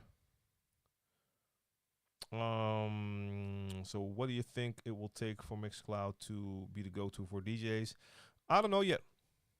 I mean, they Mixcloud has to start adding some of the features they said they would add. They were going to make it a little bit more like Twitch. They have to make it so that it gives you that same type of community experience. So stuff like the raids needs to be added. Same thing with, for instance, the fact on IG y'all can't see this, but if you're watching me somewhere else, oh, okay, Leon, I see you. Uh, so, for instance, if you're watching now on one of the other platforms on YouTube or on at least on Twitch, and I think on Facebook as well, of course, all of the chats are being shared on all of the platforms. So if you're on YouTube, you also see the comments from Twitch. And if you're on Twitch, you see the comments from YouTube being shared. Mixcloud is not part of that. So they should make it so that works as well, because that way you can start to feel like, oh, okay, Mixcloud is also part of it. Now I have to also have a separate screen open, and I have like a couple of people on Mixcloud. They don't see all the rest of the comments, so you're missing out on that experience.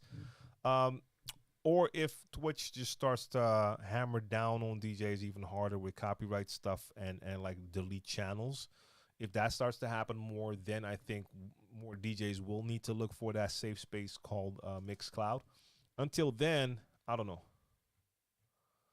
So those questions were asked a long time ago, but I just missed them. I want to start posting mixes on YouTube, but because of copyrights, I can't. Well, you can. You just don't know what's going to happen. So how is it some DJs are able to post mixes with popular top 40 tracks without altering the tracks? So this is a mystery to me as well. Some DJs somehow don't have that issue. So like I said a little bit earlier, either somehow their channel has been white flagged by labels, meaning that they have basically permission to play music from those labels. I'm not sure. I see DJs out there as well, streaming a lot on YouTube, and their replays are online as well. And now my replays have been taken down, and I've received my first official warning. So I'm not doing YouTube anymore. But yeah, I don't know. Annery, appreciate that. Appreciate that follow. I see you.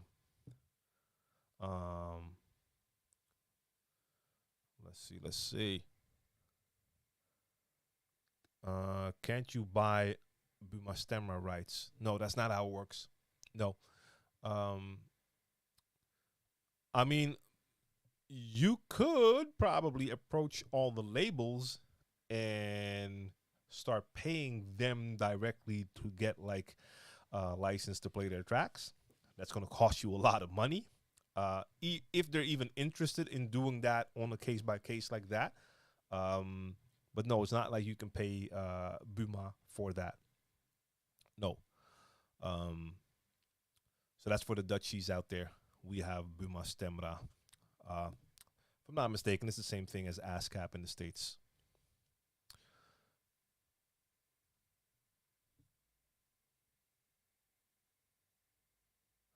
So Cypher, I'm not sure about the audio quality thing. I have no idea how that how that is working. Let me switch because I can't see the chat on my screen anymore. That's bothering me. We also have this one, but that's not really interesting right now. This one, I mean, no, we'll stay right there.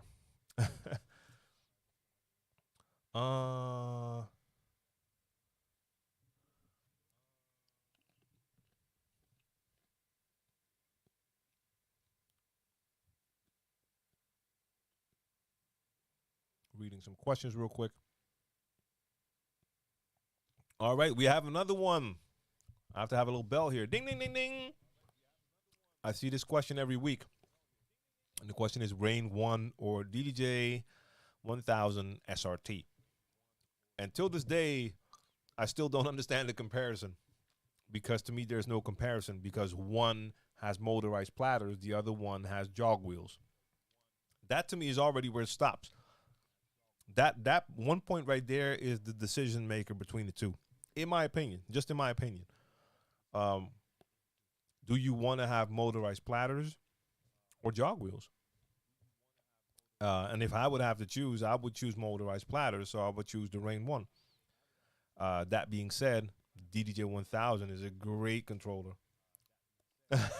Vest. Yeah, I should make a couple of like Twitch commands to answer certain questions. Indeed. Now look, their feature set is going to be pretty similar. There's going to be differences in there, but yeah, that is the main thing for me. And I know, like in the past on my channel, I did a comparison between the NS7, I think it was the Mark II at the time, and the DJ SZ, which had just come out then. Basically, that comparison doesn't make sense either. I mean, just to inform people of what both devices could do, it was a cool video. But at the end of the day, if it's about choice, there's only one thing you need to look at. Platters, the SZ, motorized, you go for that NS7. Same thing here. GoPro I'm using here is the Hero 9. Yeah. I like it. I did a lot of streams with my Hero 5. I still have it. At a certain point, I added this one because in certain situations, this one is better, because I bought this one with the media mod so I can add external microphones. I have HDMI out and on the mod as well, USB-C for the charging, and it can stream straight from the camera as well. I've done that also. Yeah, pretty cool. For a great price on GoPro on the website as well. Team Jam or Team DJ AM, how to grow on audience on Twitch. Consistency. Start streaming. First off, just start streaming and then be consistent and do it a lot. If you want to grow faster, you have to do it a lot. That's what I've seen like some of my buddies do, streaming like 5-6 days a week, and that's a lot of work, but they grow. Like they've grown a lot since then. Yes, is it Tallest or Taylor's? It would be dope to do another DJ City link up. Once we're out of this whole pandemic situation, I will be organizing one. It might be a Beat Source link up instead of DJ City link up, but it's going to be the same idea, 100%.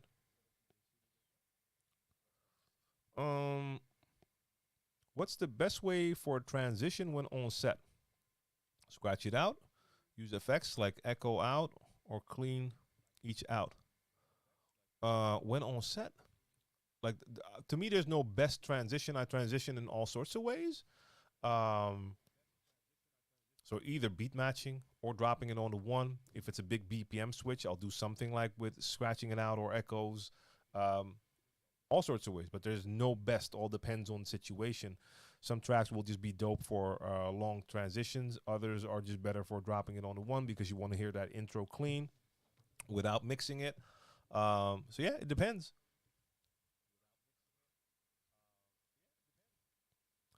So yeah, Chris on the mix, it's a lot of work. That's a lot of work. So I wouldn't have the time and energy for 5 times a week either. But I see my DJs getting it in.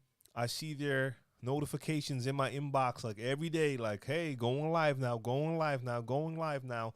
And that's what it takes, though, because people will just discover you by accident, because that's the thing with like live streaming. The searchability isn't really there, especially on Twitch. So you just go on Twitch and see what's live. A lot of people run into me accidentally, but if you do that more often, that helps.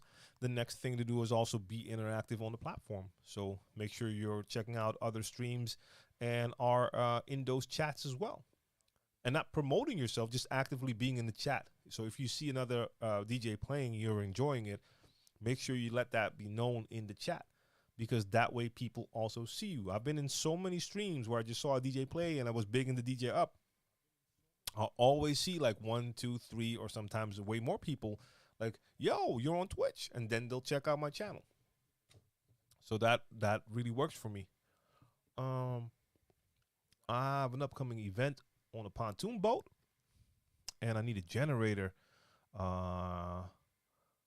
What minimum power is enough? Ooh, Faris, that's not my field of expertise as all. So anyone on IG seeing that question, if you have an answer, please share that knowledge. And Brown Sugar says, for salsa, what's the best way to make a transition? Mix them, drop on the one, wait till the end of the song. Ooh, so I have very little salsa experience. I know blending is not the way to go as far as I can tell. I would most likely drop it on the one, but I also know that I think a lot of the salsa dancers really want to hear a lot of the song, but I'm not really sure. So Faris, on the in the chat, not on IG, I do see someone commenting, if you're using a generator, be sure to get a power conditioner. I burnt out the drive on one of my tables on the generator.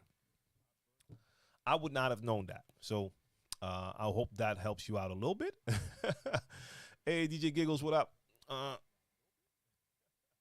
appreciate that. I appreciate that. And Thomas says, what's your thoughts on the M1 Mac? Are you going to upgrade? Everything I've seen looks great. So I'm currently not on Mac at all. And just seeing the price of those new M1 Macs is like, that alone is super dope. So yes, I will eventually have a Mac here as well, one of the M1 Macs, or if I'm not in time, it might be the M1X at that time. But yes, looks really promising. I'm struggling with hinting the next track within a phrase. Where in the phrase do you do it, and how many beats do you allow? So normally, if I want to do like, I think you're talking about like doing a sneak preview. So you're playing one track and then you just want to let that other track play for a second, so the audience maybe has like a little bit of a, ooh, this song is coming. I start that on the one. That's the first thing I do. So I make sure that when a track is playing, on that one count, I'll let them hear that track. But because I'm still playing the other track and I don't want them to get lost in the new track and shock them when I go back, it needs to be clear that it's not on the one transition. I'll probably do just a couple of beats, like maybe like 2 beats and bring it out. So it has to be like a real sneak peek. And I might do that like 2 times, but that's it. That's how I normally do it. Did you ever use the slicer mode in Serato, and do you have any tips on using it? I actually haven't. No, I haven't. I've seen it. I've showed it in reviews. I've found myself never using it. I'm a pretty simple DJ, though. I mostly use an echo and a low-pass, high-pass filter. I don't do a lot of other stuff. And, of course, my cue points all the time. I never found myself needing that or using the slicer, to be honest. I don't scratch yet when I mix. Does that make me a bad DJ? No, not at all. Scratching is a great skill to add to your skill set, mostly because it is just so much fun.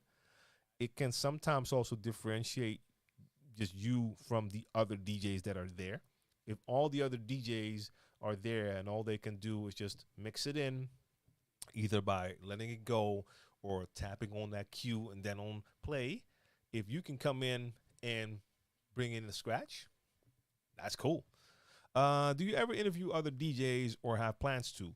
777, I actually recently did 2 interviews for Pioneer DJ that will be coming out on their platform. I think it's going to be on their New European Social, something like that. It's going to come out on their platform somewhere, but I'm not sure when. I know that's in like an early phase of editing, but I interviewed 2 female DJs a couple of weeks ago from here. I know both the ladies and had a chance to really get to know more about them, how they came up, and that is happening. And yes, I had it in the back, like lower on the list. Like I want to start doing that at a certain point, either on my channel or in live streams. But I just don't know when. And I don't know if maybe I'll just do a random one here and there. So yes, that is something that will come back every now and then, for sure. Let's see. Scratch is the spice. The music selection is the main ingredient. Yeah, like scratch is one of the spices. For some people, it's like just being real creative with effects. That can be really cool too. At the end of the day, the selection, your music selection is the number one thing, 100%.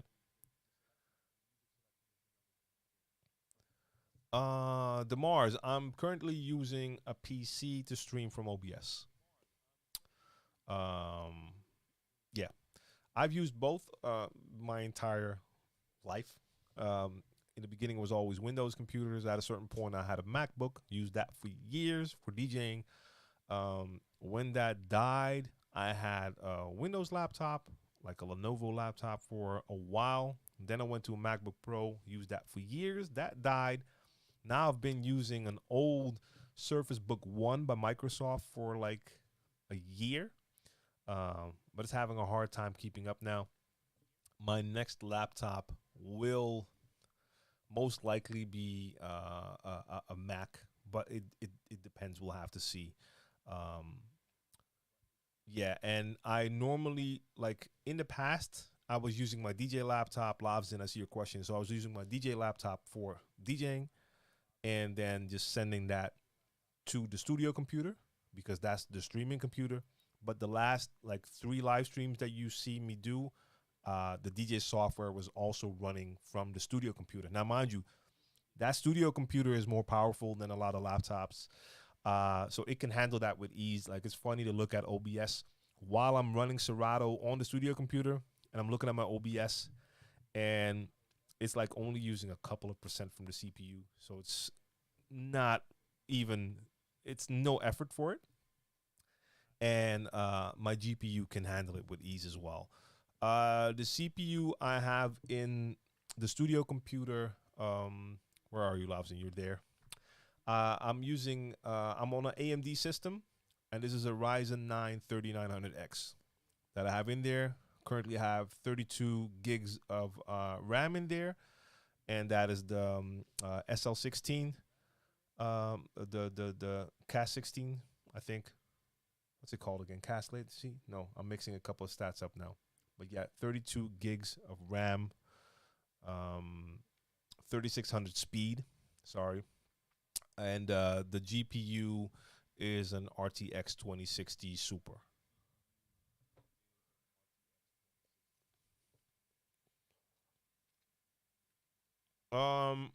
Mixmaster G, those interviews, are they in Dutch?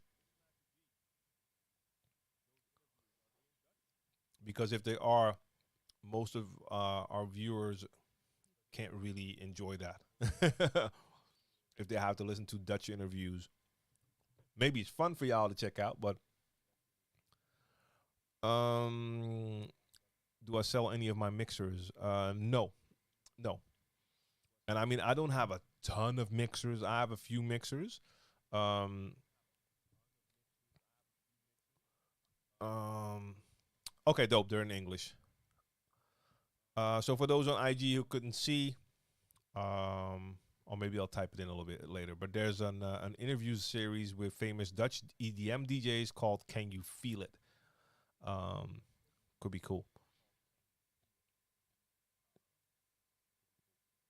JS Rock says to Queen Caesar. Oh damn! It went out of the screen. Damn it! Damn it! Damn it! All right, I might have to go back. So yeah, I have a couple of mixers. Like I have my 909, but that needs to be fixed. I have my S9, and I have my Rane 72.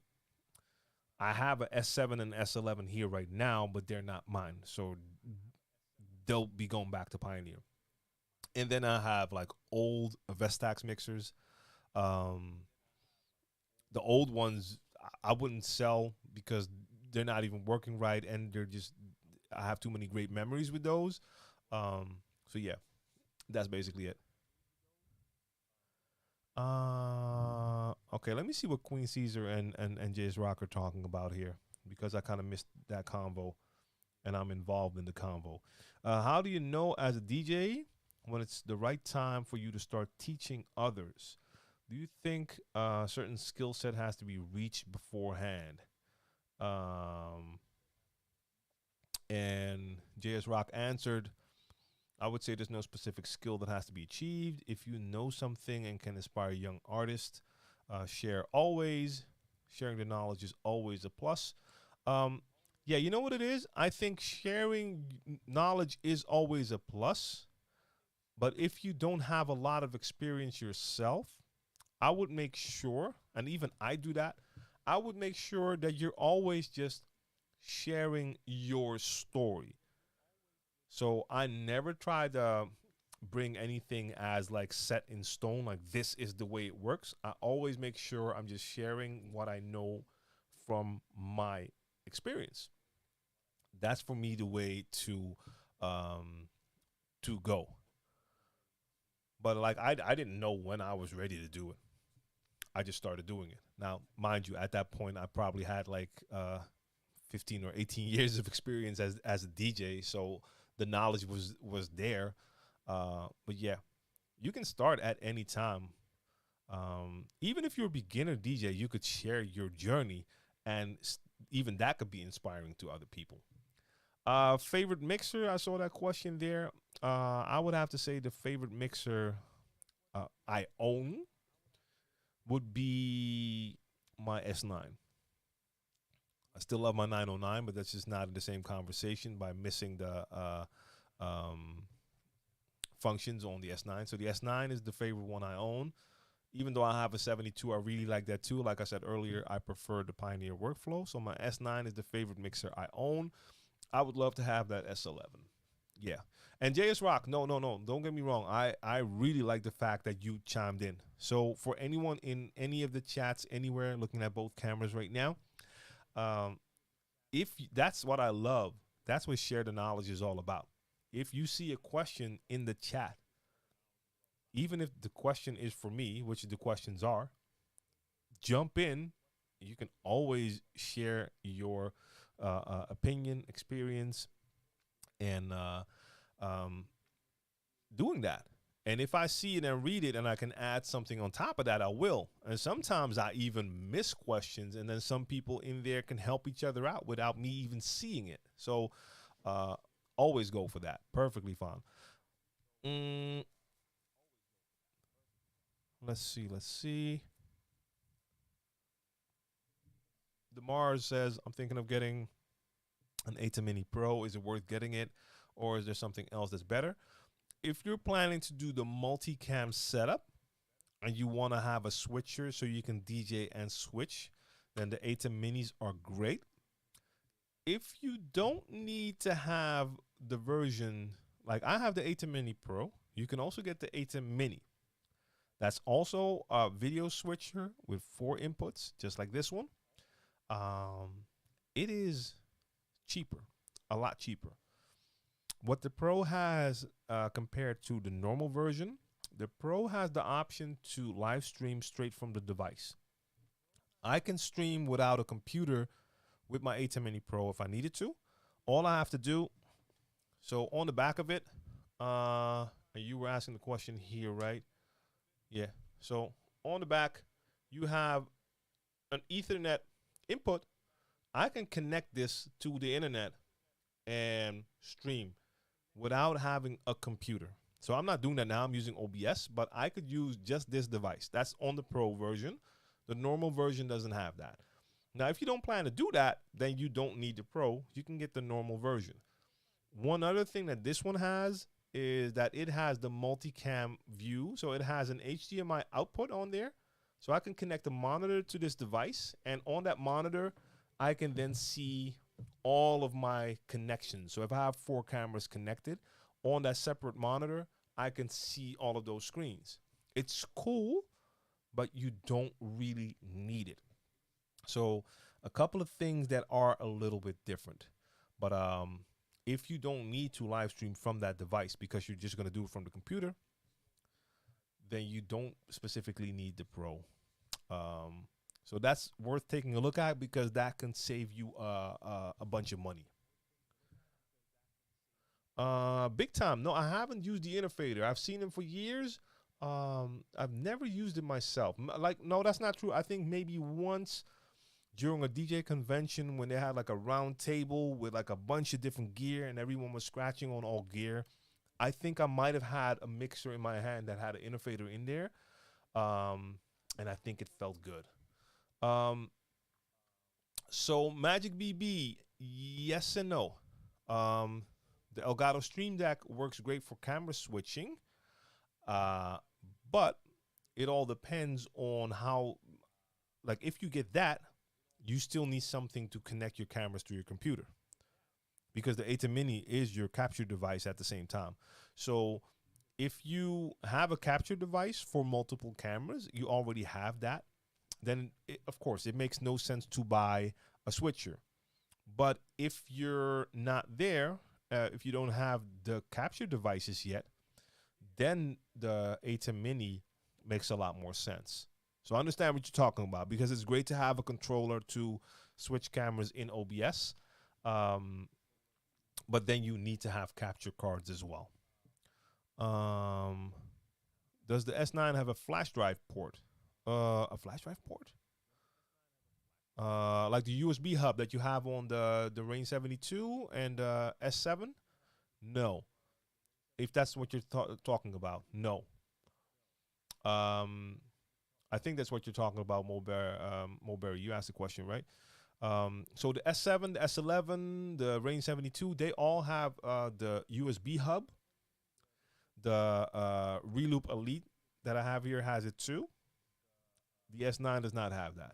So when I'm using the Rane 12s, for instance, I can plug them in the back of the S7, of the S11, of the Rane 72. I can't do that with the S9. Would you say in general 90s hip hop beats? Would you say in general 90s hip hop has less energy than 2000s or 10s? No. You can consider it a different energy. I think people will experience it differently. If you take people that are younger and grew up in the now era, then their definition of energy is different. They're used to different frequencies, different tempos, different movements to that. But I mean, so for them, energy from hip hop from the 90s will feel different. You cannot say it's less. It's different. I mean, there's so much 90s hip hop that has tons of energy. I've played so many rooms where you would have the entire crowd jumping up and down like crazy all night long, all 90s hip hop. So the energy is there, 1,000%.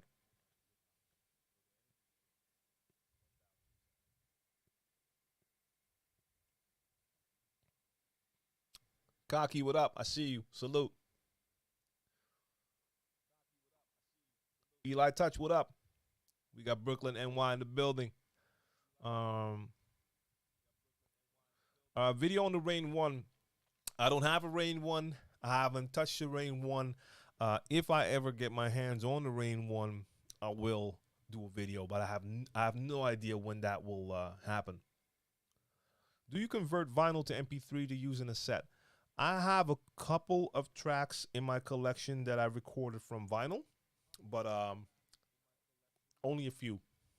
The rest I just got in different ways, downloads, ripped CDs, you name it. But if there's a track that I only have on vinyl and I can't find it anywhere else, I'll grab it from the wall. Y'all can see the wall, of course. Can I do that and bring it back? No, I have to take it out. I'll show you the wall in a second if you haven't seen that before. I have my vinyl here, but yeah. What up, Sean?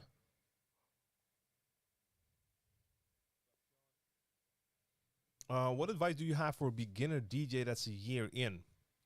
I don't know. That simply because the question is really broad. So advice in what direction? Because I don't know if it's I don't know. That would have to be more specific than just that, to be honest. Kasi D says, how do you use 2 laptops to stream your DJ set in Twitch or Zoom?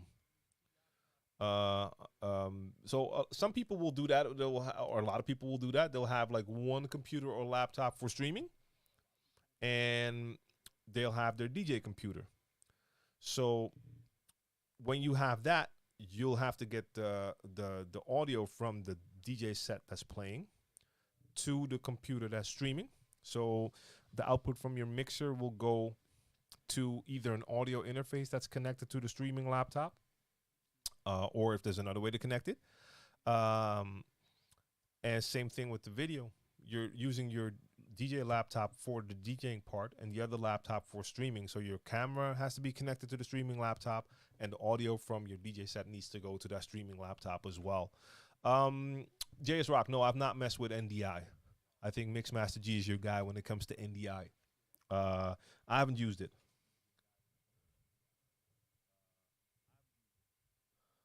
How do you start understanding and getting involved in party culture for introverts? Whoa.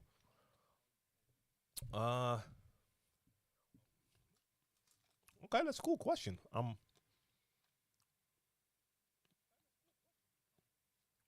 honestly don't know.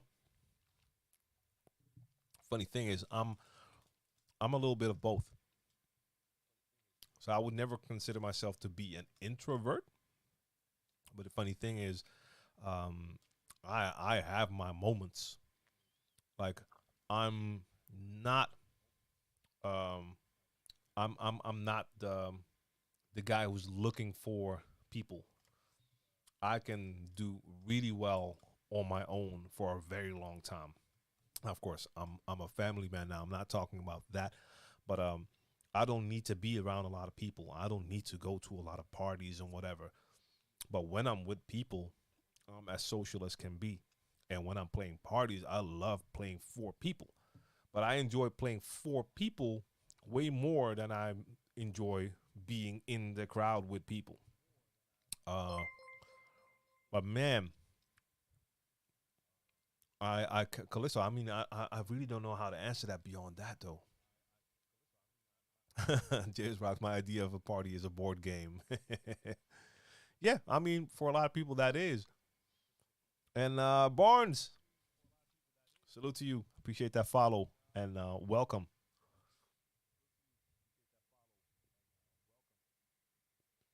How do I have my crates set up? Terrible. My crates are set up pretty terrible. Over the years, I'm always looking for different ways to organize my music. I still haven't found what's perfect for me, to be honest. Yeah. That is a lifelong work in progress for me.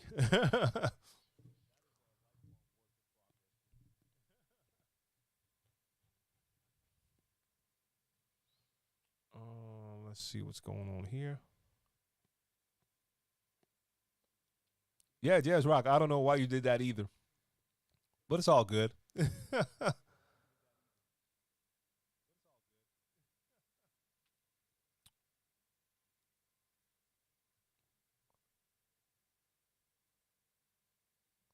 see, what did I miss? Uh, uh.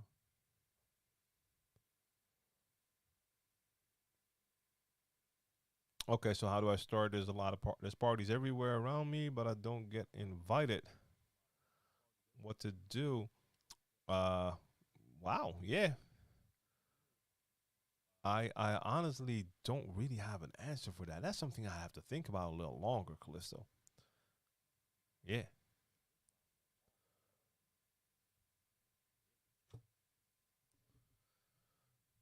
Have you done virtual DJ or VDJ? I assume we're talking virtual DJ here. If you have, to your opinion, what is the best DJ software to use? Best DJ software is the one that fits you best. That's all I can say when it comes to that. Some people will swear by Tractor. For some, it's Serato, and others will tell you like, "Hey, it's Rekordbox hands down." And then some people will say VDJ till I die. So everyone has found their preference. I mean, they all get the job done. Don't get me wrong. Some will be better, a little bit better at one thing than the other. Um, you might just prefer the UI, the look of the software of one versus the other, the ease of use. There's a lot of things that come into play. So you just have to download like versions and take a look and to see what will work better. Mm.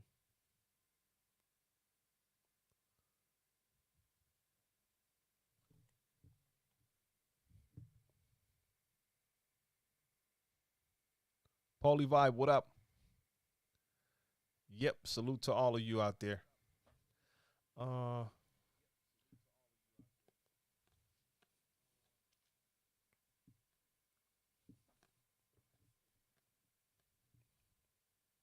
Let me see what Queen Caesar said before. I think I missed the question. Uh, uh. Let's see. K Matter, what up? Salute. Let me take a quick peek. What did I miss? What did I miss? Putting yourself out more looks like exactly what? Starting streaming, putting up mixtapes, posting videos on IG. Um, yeah. Charles Prince, I appreciate that follow. I see you. Salute. Queen Caesar, yeah. Getting yourself out there more. I mean, normally it would also mean like networking, getting out there, going to events, trying to introduce yourself to DJs, promoters, uh, um, kind of become part of the scene, doing like actual networking, putting yourself out there, letting it be known who you are and what you do. Um, Passing out mixtapes, what we used to do, selling mixtapes, you name it.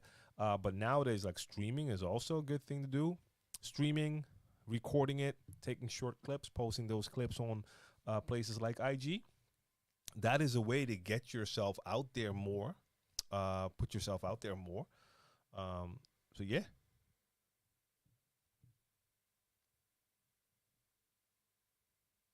I enjoy DJing. Not sure I can go live stream. Was the transition to go live difficult? Uh, for me, it wasn't really. I mean, I used to live stream like 10 years ago. I did it a lot then. I was live streaming on UStream at the time. But like I don't know. I of course I'd been DJing for a long time, but I'd also done, like I said, live streaming. I've done TV, uh, not just TV performances, but also like hosting on TV uh, and YouTube. So I'm pretty used to the camera. So for me, it wasn't that crazy of an idea to DJ and have people comment. So for me, it wasn't. Now, if you're gonna start live streaming, look, it's different than DJing in a club. It's way more like just DJing uh, at the house because you are DJing from your home. Um, which on the one hand is more comfortable because you're on your own set, you're in your own environment. The only thing is you'll have a camera on, so in the back of your head, you know that people might be watching you. Um, so that will add a little bit of the suspense of having an audience. But mind you, when you start streaming, most likely you'll have zero viewers. And if you do have a couple of viewers, they're most likely going to be your friends. So that should be a cool way to ease into it. What habits can I make on my little controller with Serato that will make for less of a shock if I need to play on CDJs? It's not about habits. So first off, you just need to make sure you understand and know the functions of DJ gear, because it doesn't matter if you grab CDJs or some other CD player or media player, like maybe SE5000s from Denon, or any type of controller, turntables with their normal mixer. Most of the features will be the same. You're going to have your play, your start stop. You're going to have a pitch slider to speed up and slow down the song. You're going to have your mixer section with EQ and channel faders and maybe a crossfader. You're going to have your cue section to listen to the song, to cue up the songs. If you have a controller, you most likely have performance pads. Now, on some of the players like CDJs, you'll have sort of like hot cues that do the same thing. So you need to make sure that you know where you can find all of the features you need. So if it's a device you haven't used before, so let's say you have your small controller at home, but you know you're going to play on CDJs. First thing you're going to do is you're going to go online and you're going to take a look at the CDJ. Even if you just look at a picture of the CDJ, you're going to see that CDJ and you're going to look at it and you're going to be like, okay, I see what's going on here. I see start and stop. I see the pitch. You name it. Let me type something real quick. Let's grab an image. Can we get a top view? All right, let's see if we can make this work for a second. Let me go to split. Oh, wait a minute. Where did you ask the question? That was here. Okay, you're here. If you're on IG, I'm sorry, you can't see this. I'm actually bringing a screen in. So you need to be on Facebook, YouTube, or Twitch to see this. I just added IG for the first time today. Normally, you can find me on those other channels, and I'm there right now as well. Wait a minute. This is already open? How? I'm not seeing it. I wanted to show something, but I'm not seeing it. Oh, my bad. Of course, I have to grab it. No. So, if we just bring this in for a second, for the people who can actually see this.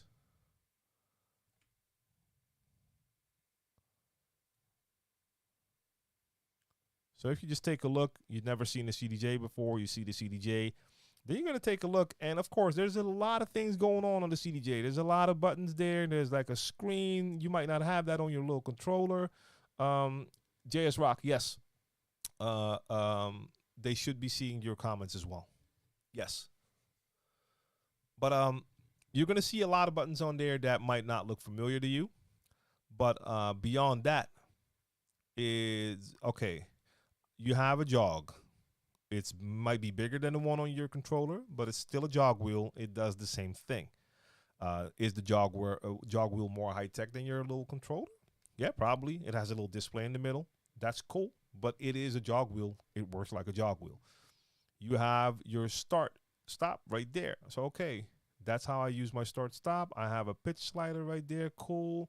So you find the features you need to know. Then beyond that, you take a look at a video, a tutorial or a review where they talk about the features on that device. And there's plenty of walkthrough videos that can show you all of the features on a device. Now, mind you, if you're going to play on a device for the first time, please do not try to do everything that the device can do. Focus on the essentials, that you can do a mix, that you know how to search for songs using the player. That's the most important thing, of course.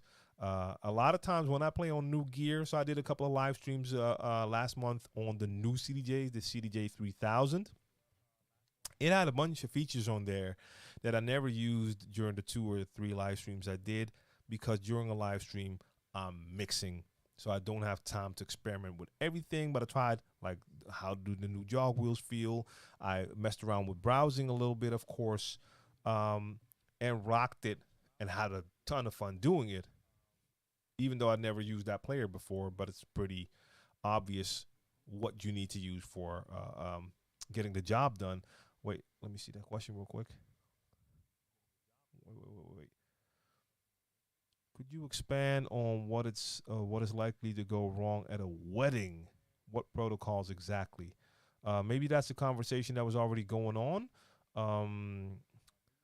And I have hardly any experience when it comes to weddings.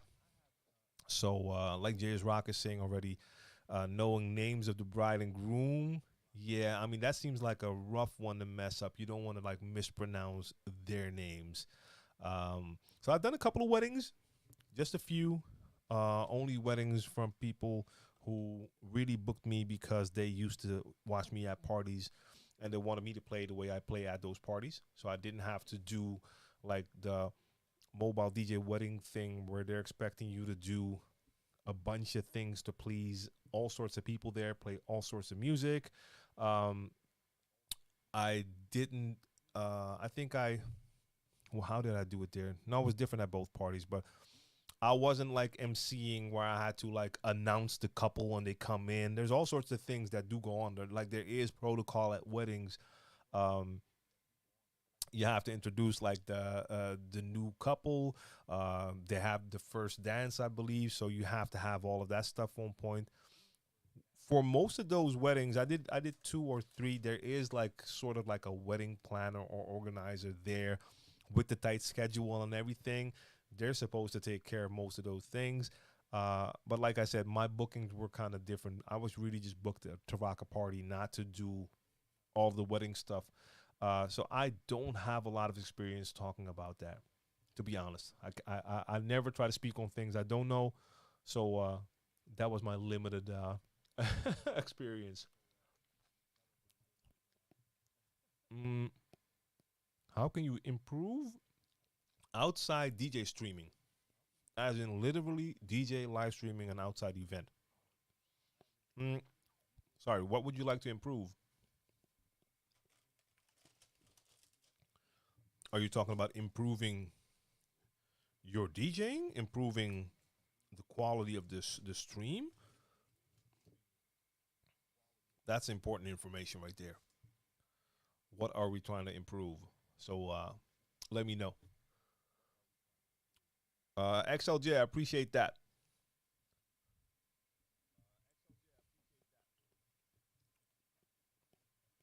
Streaming production. Correct major keys.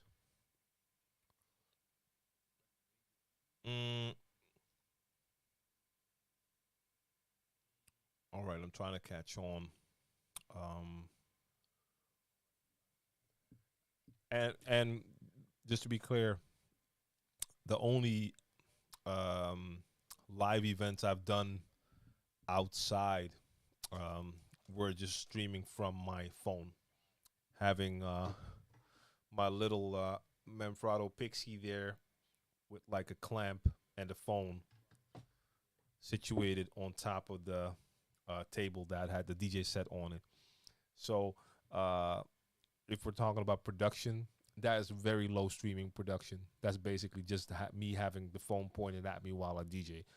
That is the extent of my outside streaming experience at this point.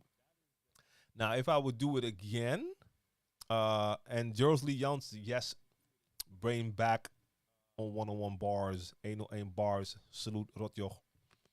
But if I would do a live stream again now, I might do it differently and bring more stuff. Then again, I might not, because at the end of the day, if I'm doing an outside stream, it's most likely going to be during a gig, and then I want to focus on my gig. So I'd rather have a phone there, just stream the gig, and focus on the actual gig. Where do I get overlays for streaming? I'm referring to the design.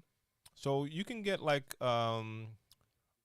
overlays just by using For instance, I'm using Stream Elements, and if you go to streamelements.com, you can just create overlays. You can download overlays. They have like a download page with like all sorts of like entire pages or just widgets. So for instance, I have that follower widget and a timer and my socials on rotation. Those are all widgets. And in Stream Elements, you just get a URL for that widget. And in my OBS, the software I'm using to stream, I can then add a browser source. And then in the browser source, I just copy that URL. And then that widget will appear on my screen. And for instance, with my layout where I have my little yellow line and stuff like that, that's just a little image I made in Photoshop. And I just add image and I add that here. So not too complicated. Let's see. Why not drop more mixes on Mixcloud? Not everybody here is a DJ. Why not drop more mixes? You can drop as many mixes as you want. Or did I not understand the question, maybe? Last question here from IG. Let's see. I have the DJ RZX. Do you think it will ever be supported by Serato since it's only Rekordbox? I'm not sure. I mean, through MIDI mapping, you might get some things to work, but yeah, I don't know. It is like really Rekordbox specific, so I have no idea when it comes to that. I'm sorry. I really don't. Like sometimes they might surprise you at a certain point, and like every controller will work and activate all software, but I kind of doubt it. But we'll see. How do you combat Serato face? I assume this is the laptop face. You have to dig for songs, but what have you found that works to help you interface with the crowd both in person and on stream? I'm only looking at the screen when I'm searching for my songs. What I normally do, I see a lot of DJs that will have the laptop right in front of them. I never do that. I always want to have my laptop to the side. That way, I have to physically move in that direction to search for a song, load it. Then I'm back behind the decks and the laptop is not in front of me. And then I'm just focusing on mixing or rocking the crowd. And since I'm so used to that now during live streaming, yes, I'm looking at screens, but I have my DJ laptop on one end. And now for the last couple of streams, I've been using the studio computer, and I actually just have a monitor placed on my DJ table and look at the monitor to see Serato. And then on the other side, I have an iPad that's showing me the stream chat, and I'll DJ. And in the meantime, I'll make sure I take looks at the chat to see what's happening there. So for me, it's not that hard, but for some people, and I see a lot of DJs who've been playing for a long time do it too. When they post their IG clips with like routines or short routines, they're double checking that laptop way too many times.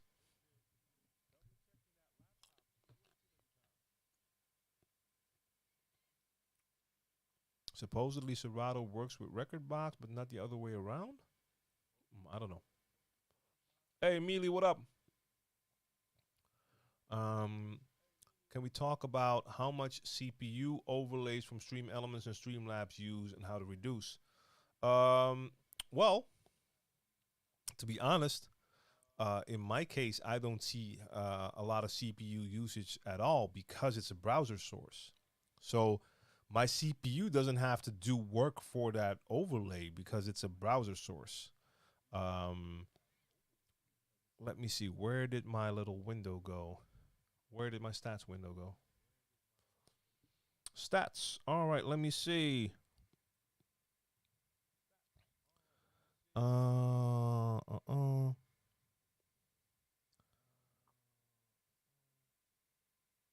What is my CPU doing right now?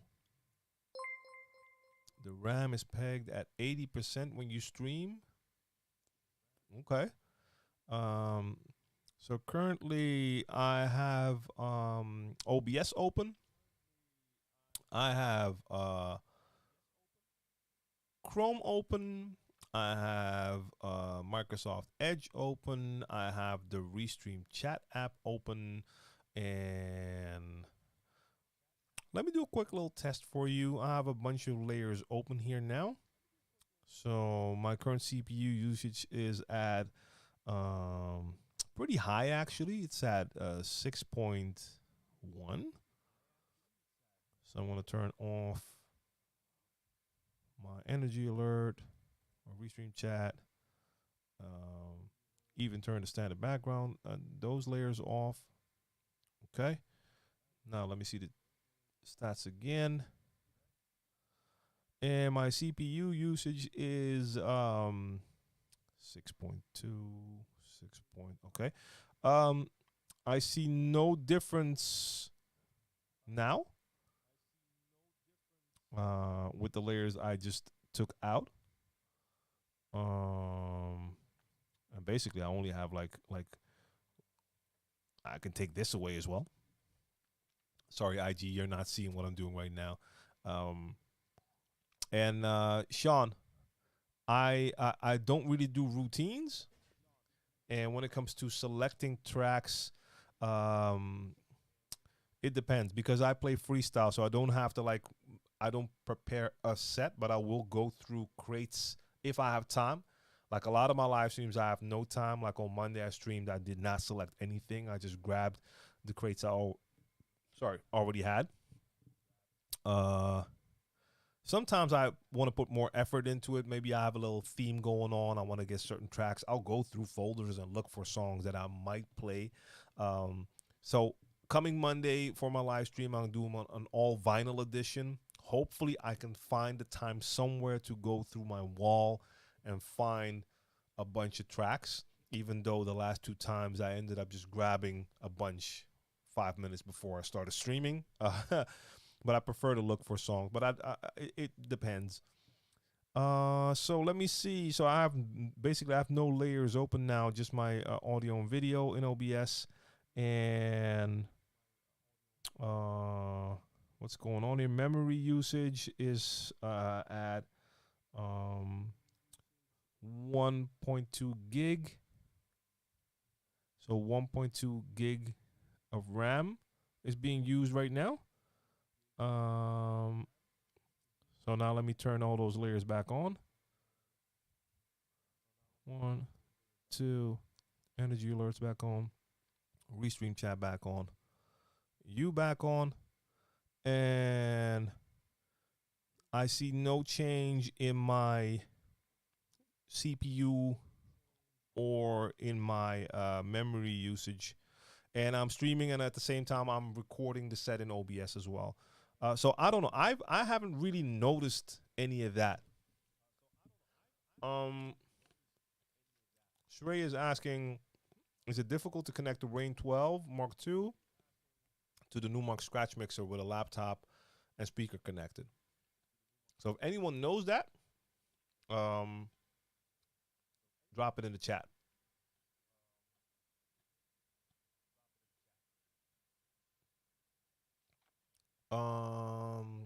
JS Rock says, not trying to do a shameless plug here, but if you ever do accidentally stumble across my stream, you'll see why I'm pegged out at 80%. When do you stream? Let me know. So again, of course, it depends on what you're streaming on. So I'm streaming on a studio computer. That's the computer I use to produce music, to edit videos. It has a very powerful CPU, powerful GPU, and it's on Windows. I think Mixmaster G said that before, that OBS actually runs you more on Mac, if I remember correctly, or something like that. But on Windows, or he said that it wasn't a good idea on a Mac to do OBS and your DJ software from the same computer, something like that. I don't remember, but for me, that really doesn't matter at all. Labushi, I'll let me add those specs again. So the studio computer, rocking on the AMD setup right now. The CPU is the Ryzen 9 3900X, and I have 32 gigs of RAM in there now, 3600 speed, CL16. I have the an RTX 2060 Super, and I'm running on I have like 4 SSD in there, like 2 just Samsung SSDs, Evos. I don't remember which one. And I have 2 Cyberant Rocket NVMe 4.0 discs in there as well. So, yeah, that, of course, should easily run something like OBS, even with some overlays happening and with the DJ software playing.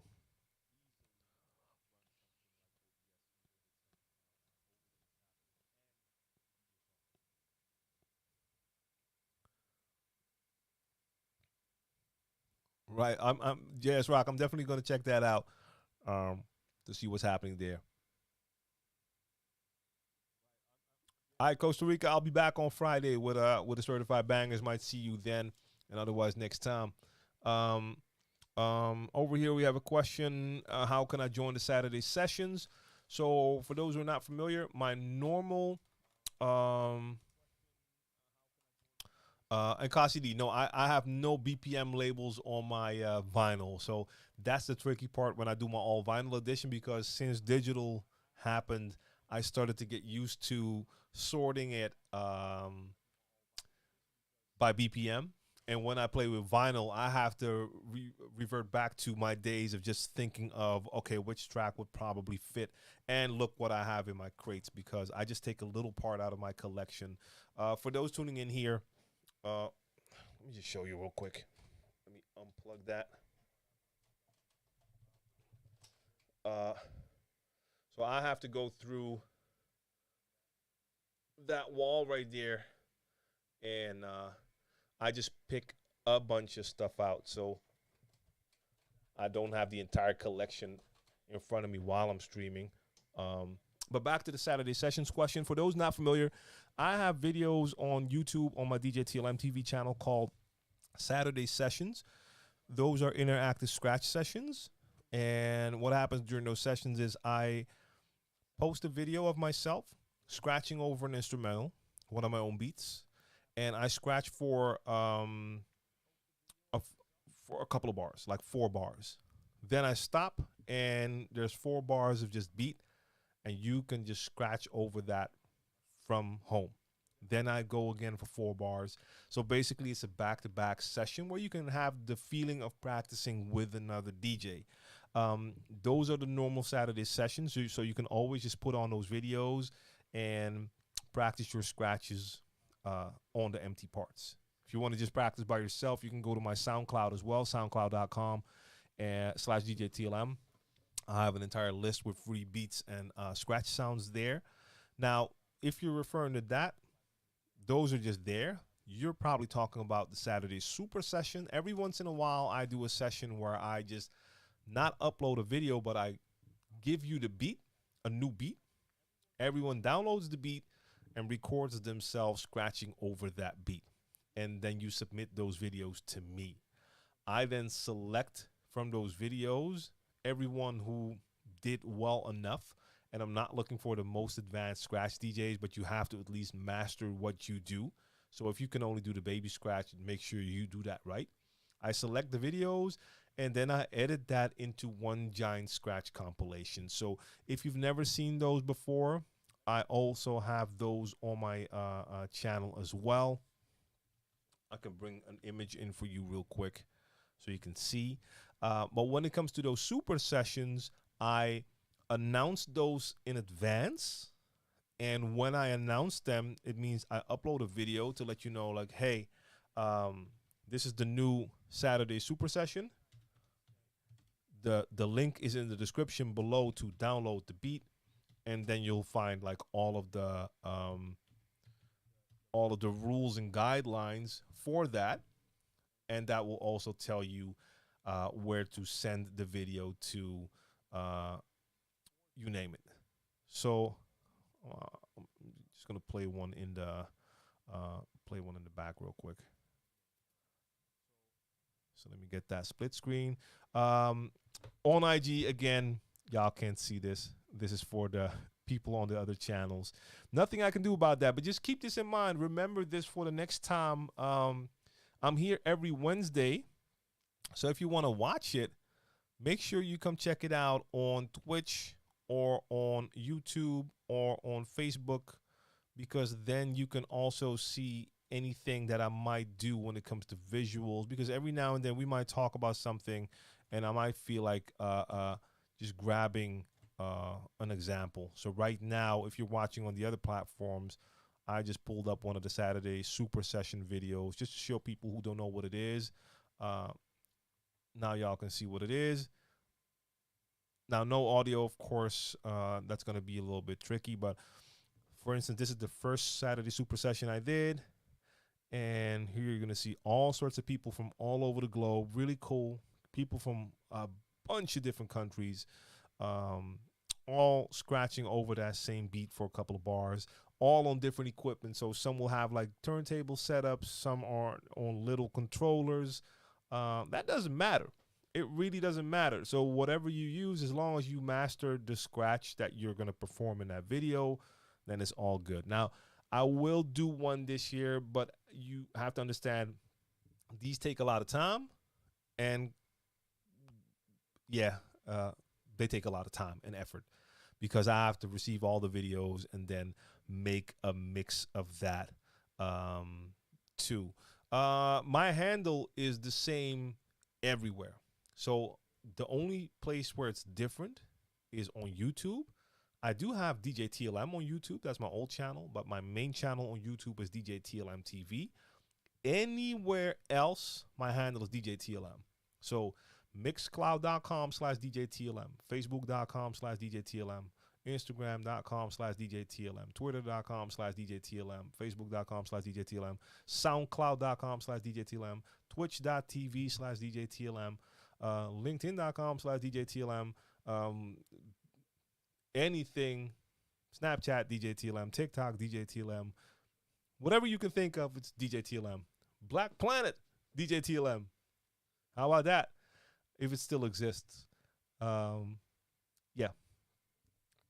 So that's my handle on those platforms. So make sure you check me out there for all these kinds of streams. Okay, so someone just said, can I upload the Saturday super sessions to Mixcloud? Yeah, I actually could do that. That's a good one. I could do that. Yeah.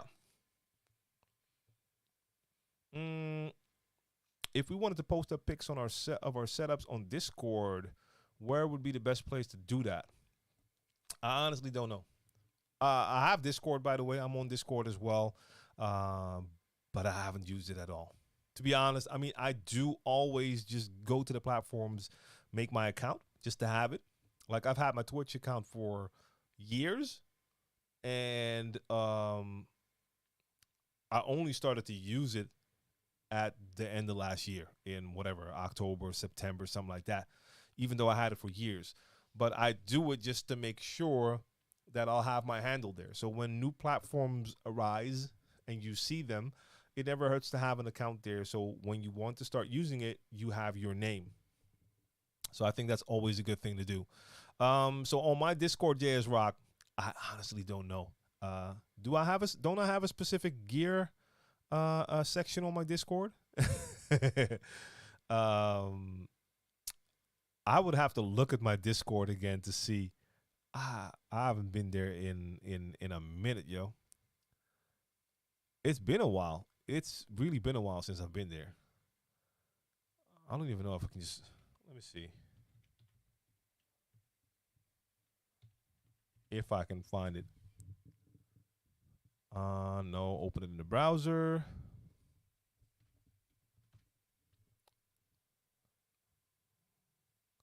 Let me log in. Let me log in.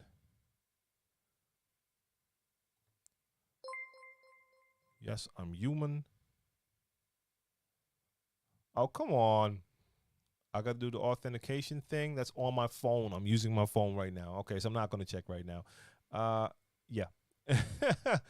Yo, Real Kev. Appreciate that follow. Yeah, so okay, so I have DJ gear there. So there's Rock. You can post DJ gear pictures in the DJ gear section of my Discord. Yeah, DJ gear, that's the one. Go for it.